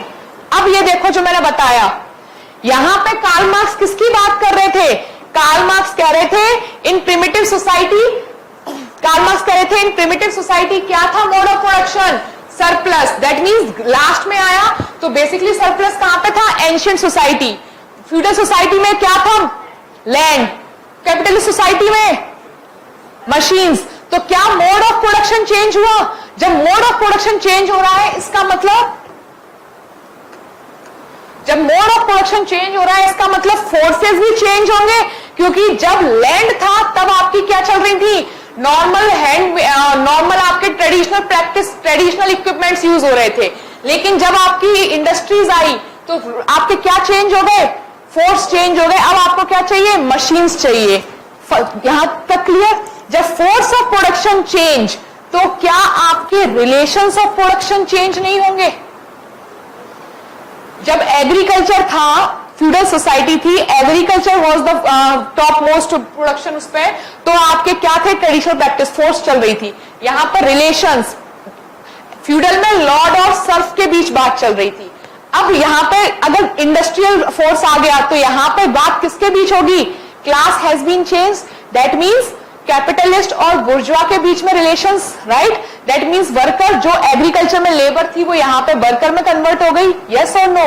That means force, if force of production change then relation of production will change, and if both this change that means this is change, और जब ये change हो रहा है तो definitely mode of production will change, yes और no? ये एक ही सोसाइटी का चल रहा था, राइट? अब जब फोर्स ऑफ प्रोडक्शन दूसरी सोसाइटी आएगी, जैसे ये अगर एग्रीकल्चर आ गई तो अब यहां पे आ गई आपकी कैपिटलिस्ट सोसाइटी। कैपिटलिस्ट सोसाइटी में different force of production, yes, different force of production, तो डिफरेंट आपके रिलेशंस ऑफ प्रोडक्शन, और different relation of production means different mode of production, yes? That means again to society create, try to understand this thing. There are two societies had been created. The first society is this, can we say C1 class, first class ये emerge हो गई, right? जो existing class थी that is your first class. फिर gradually धीरे धीरे नई class जो emerge हो रही है that is your new class, class 2, and class 1, class 2. जब दो क्लास हो गई अगेन क्या होगा दोनों के बीच में? कंफ्लिक्ट क्रिएट होगा, and this conflict will lead to what? Emergent of new class. तो अभी क्लियर? मैं यहां से फिर ले रही हूं. क्लास 1 इमर्ज हो गई, class 1 is the existing class, right? जैसे example feudal class, class 2 feudal, class 2 capitalist. Capitalist आई नहीं है बट धीरे धीरे ये चेंज हो रहे हैं तो उसको C2 क्लास, क्लास 2. इन दोनों के बीच कंफ्लिक्ट होगा. ये अपनी अथॉरिटी को चेंज करना नहीं चाहेंगे. क्यों? हम सुप्रीम है. क्यों? हमें इंडस्ट्रीज के बारे में पता ही नहीं है, हमें मशीन्स इक्विपमेंट्स पता ही नहीं है, हमारी अथॉरिटी छिन जाएगी, हमें वो आता ही नहीं है. तो हम किस पे स्टिक रहेंगे? C1 पे, कि भाई हमारी ये फ्यूडलिज्म खत्म नहीं होना चाहिए. लोगों ने काम किया होगा ना, रिवोल्ट किया होगा, नहीं फ्यूडलिज्म खत्म नहीं होना चाहिए. C1 क्लास वो अपनी आइडेंटिटी, अपनी एग्जिस्टेंस के लिए फाइट करेगी. C2 क्लास ये क्या करेगी? एग्जिस्टिंग स्ट्रक्चर जो है, ये एग्जिस्टिंग स्ट्रक्चर है उसके अगेंस्ट काम करेगी कि भाई बहुत हुआ फ्यूडलिज्म, अब किसका टाइम आ चुका है? मशीन्स का टाइम आ चुका है, इंडस्ट्रियल रिवॉल्यूशन का टाइम आ चुका है. ये उसके अगेंस्ट. तो दोनों ही अपनी अपनी आइडेंटिटी के लिए फाइट कर रहे हैं. जब दो लोग अपनी अपनी आइडेंटिटी, अपने अपने राइट्स के लिए फाइट करेंगे तो दोनों में कंफ्लिक्ट होगा, और जब कंफ्लिक्ट होगा तो सोसाइटी में चेंज होगा. That means emergent of new class. New class emerge होगी तो न्यू क्लास कौन सी हो गई आपकी? C2 नई क्लास बन गई, that is your capitalist class. तो हर सोसाइटी ऐसे ही इवॉल्व हो रही है कि नहीं हो रही है? एंड राइट, हर सोसाइटी ऐसे ही इवॉल्व हो रही है. क्लियर हुआ? How society emerge with through mode of production, because mode अब, एंड इसमें भी कार्ल मार्क्स अगेन वही सोसाइटीज दे रहे हैं. देयर आर 5 सोसाइटीज, अगेन वही same, primitive society, ancient society, feudal society, capitalist and socialism. Karl Marx यही बात कर रहे हैं. क्यों बात कर रहे हैं? क्योंकि इन तीनों सोसाइटी में mode of production has been change, और उसकी वजह से क्या हो जाता है? सोसाइटी न्यू इवॉल्व हो रही है. ये डिटेल में अपन देख चुके हैं, हर लेक्चर में आना है ये 5 और 6 सोसाइटीज. इसी की बात कार्ल मार्क्स बार बार कर रहे होते हैं.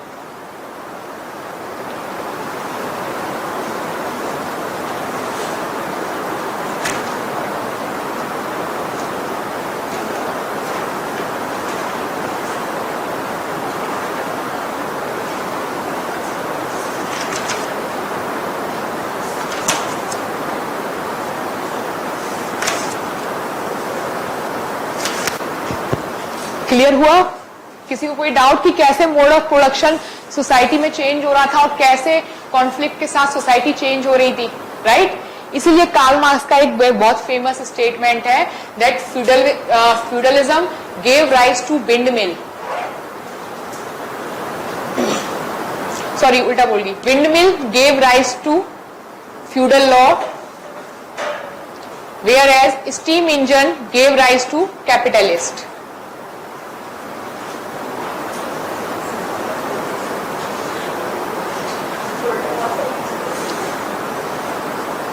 windmill gave rise to feudal lord, whereas steam engine gave rise to capitalist.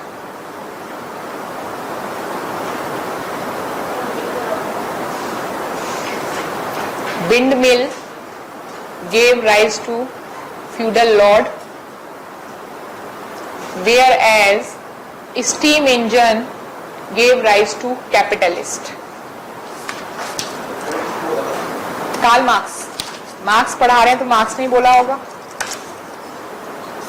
gave rise to capitalist.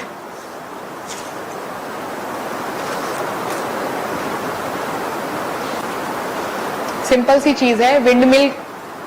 Windmill हमारी जो काम करती थी पहले फ्यूडल लॉज के टाइम से स्टार्ट हुई थी, ठीक है. तो उन्होंने किसको राइज किया? फ्यूडल लॉर्ड को. स्टीम इंजन मतलब मशीन्स वगैरह ये सब आने लगी, टेक्नोलॉजी आने लगी, उन्होंने किसको क्रिएट किया? कैपिटलिस्ट क्लास को. This is it. यहां तक किसी को कोई इशू? मोड ऑफ प्रोडक्शन समझ आया? क्लियर? क्रिटिक्स.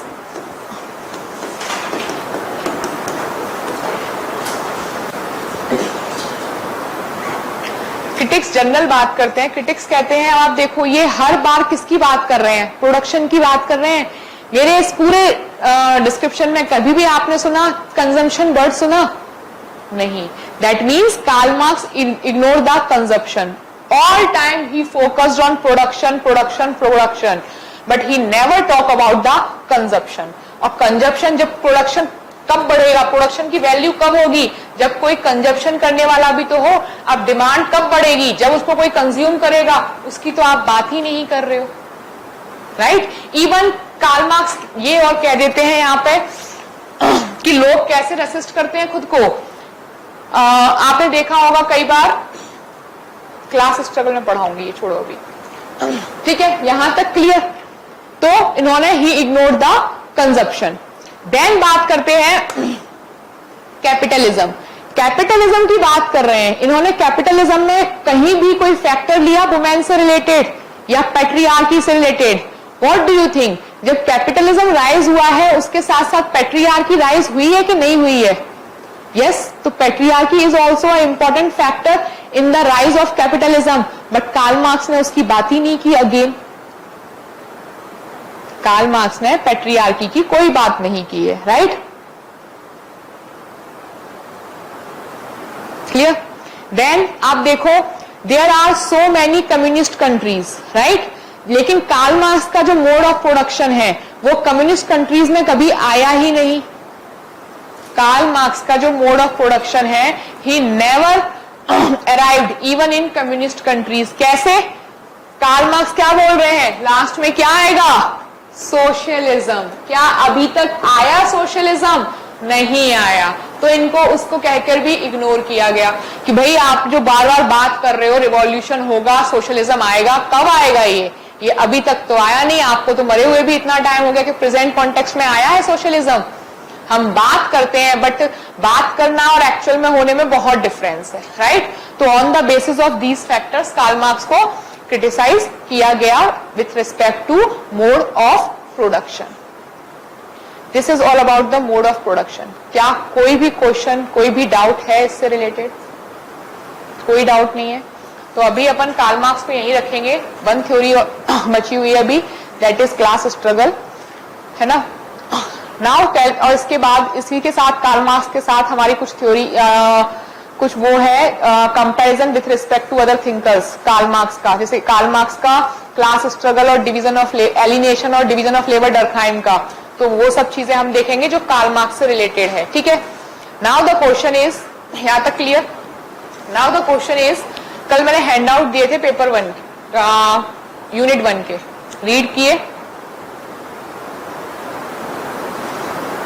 क्या कर रहे हो? एक ही ने किया बस? क्यों नहीं किए? मतलब सीरियसली आपके एक्सक्यूज देने से काम चल जाएगा? मैं इसलिए बोलती हूं कि आप अगर उनको रीड नहीं करोगे तो आपको डाउट कहां से आएंगे? बताओ. डाउट नहीं आएंगे तो आप टेस्ट कैसे लिखोगे? ये बताओ. जब तक पढ़ोगे नहीं तब तक टेस्ट कैसे लिखोगे? एटलीस्ट हैंड आउट मिल रहा है। आई एम नॉट सेइंग कि पूरा एक साथ पढ़ लो। एक यूनिट में 4 टॉपिक है, कम से कम एक टॉपिक 4 दिन पढ़ के रीड तो करो। अब आज का पढ़ा नहीं है, ठीक है, सुनना मेरी बात, आज का पढ़ा नहीं है, कल आपको कार्ल मार्क्स का हैंड आउट मिल जाएगा। कैसे करोगे? बर्डन बढ़ता जाएगा कि नहीं बढ़ता जाएगा? और सपोज अगर मैंने सैटरडे को टेस्ट रख दिया, फिर क्या करोगे आप? मतलब व्हाट डू यू थिंक कि टेस्ट का प्रेशर आएगा तभी पढ़ना स्टार्ट करेंगे, फिर आपको डाउट भी निकलेंगे, फिर डाउट के साथ आप टेस्ट दोगे, क्या मतलब फिर उस चीज का?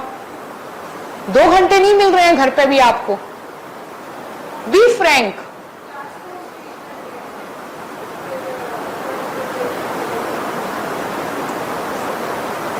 यू नो व्हाट, सोशियोलॉजी में काफी बार पढ़ा चुकी हूँ। सब कुछ करने के बाद भी जब मैं क्लास लेती हूँ उससे एक नाइट पहले, कल I was damn tired, you know, मैं ट्रैवलिंग पे गई हुई थी, बाहर लौट कर आई हूँ, सोई नहीं हूँ, फीवर था कल, तब भी मैं ये क्लास तैयार कर रही थी, रात को 1 बज गया था। आई एम जस्ट, देखो मेरा कोई प्रॉफिट नहीं है, फीस आप लोगों की आ चुकी है, मैं फ्रैंकली बताऊं, मेरा पर्सनली कोई प्रॉफिट नहीं है, इस इंस्टीट्यूशन में फीस आ चुकी है, समझ रहे हो? द थिंग इज दैट मैं सिर्फ इतना चाहती हूँ कि आप जब इसको क्लासेस खत्म हो तो आपके जो classes in the sense topic wise की बात करें, यूनिट वाइज खत्म हो तो 1-2 दिन के अंदर आप एटलीस्ट वो हैंड आउट पढ़ लो। मैं आप देखो एक या मैक्स टू मैक्स 2 टॉपिक, अगर छोटे छोटे हैं तो 2 टॉपिक, बड़ा है तो एक ही टॉपिक ले रही हूँ। मॉडर्निटी बड़ा था, मैंने एक ही टॉपिक लिया था, मैं चाहती तो उस टॉपिक को 1 घंटे में फिनिश करा सकती थी बहुत अच्छे तरीके से, बट मेरे को कोई जल्दी नहीं है। आई जस्ट वॉन्ट कि आपको चीजें दिमाग में सेटल हो, दिमाग में सेटल होने के बाद you have to read the handout, वरना क्या फायदा फिर मैं क्लास में लिखवाना स्टार्ट करूं? वो चाहते हो आप? क्या लिखवाने की नीड है? What do you think, need है लिखवाने की? नहीं ना, लेकिन आप रिवाइज नहीं करोगे तो मुझे लिखवाने, वही नोट्स मुझे लिखवाने पड़ेंगे। डू यू सीरियसली तब तो रिवाइज करोगे फिर? तो डोंट डू सच थिंग। ये मेरे नहीं, खुद के लिए बता रही हूं मैं। अगर आज प्रेशर डाल रही हूं कोई चीज करने के लिए तो वो आप ही के बेनिफिट के लिए है। Please try to understand, clear? क्योंकि आप पर बर्डन बढ़ रहा है। अच्छा, उससे पहले डरखाइम के हैंड आउट रिवाइज किए, मतलब पढ़े अच्छे से पूरा? डरखाइम पूरा हो गया तो अब मैं कभी भी सरप्राइज टेस्ट रख लूं डरखाइम का? देखो 2 दिन बाद कभी भी यार, एक तो तुम आधी बातें सुनते हो। डोंट वरी, मैं प्रॉपर बता के टेस्ट लूंगी। अभी इस मंडे तक कोई टेस्ट नहीं है ना, लेकिन अपना जो चीजें हैं वो साथ साथ कंबाइन करने की कोशिश करो। जितनी भी चीजें हैं उनको क्लास के साथ ही कंप्लीट करने की कोशिश करो, ठीक है? और कोई भी डाउट निकल के आता है मेरे से पूछो। कल या परसों मैं क्लास का डिस्कशन रखूंगी, टेस्ट का डिस्कशन। उस यूनिट से रिलेटेड कोई भी डाउट हो, उस टेस्ट से रिलेटेड कोई भी डाउट हो, वो आप उस दिन लेकर आना, ठीक है? टेस्ट का डिस्कशन के बाद मैं उसके डाउट फिर अभी तो नहीं लूंगी तो फिर पेपर 1 कंप्लीट होने के बाद दूंगी। Is it? डिस्कशन टेस्ट के बाद, चेक के बाद, चेक मैं कर दूंगी, हाँ, बिकॉज एक एक कॉपी का डिस्कशन बताऊंगी ना आप लोगों को कि लिखा क्या है आप लोगों ने। Clear? Okay then, thank you for today.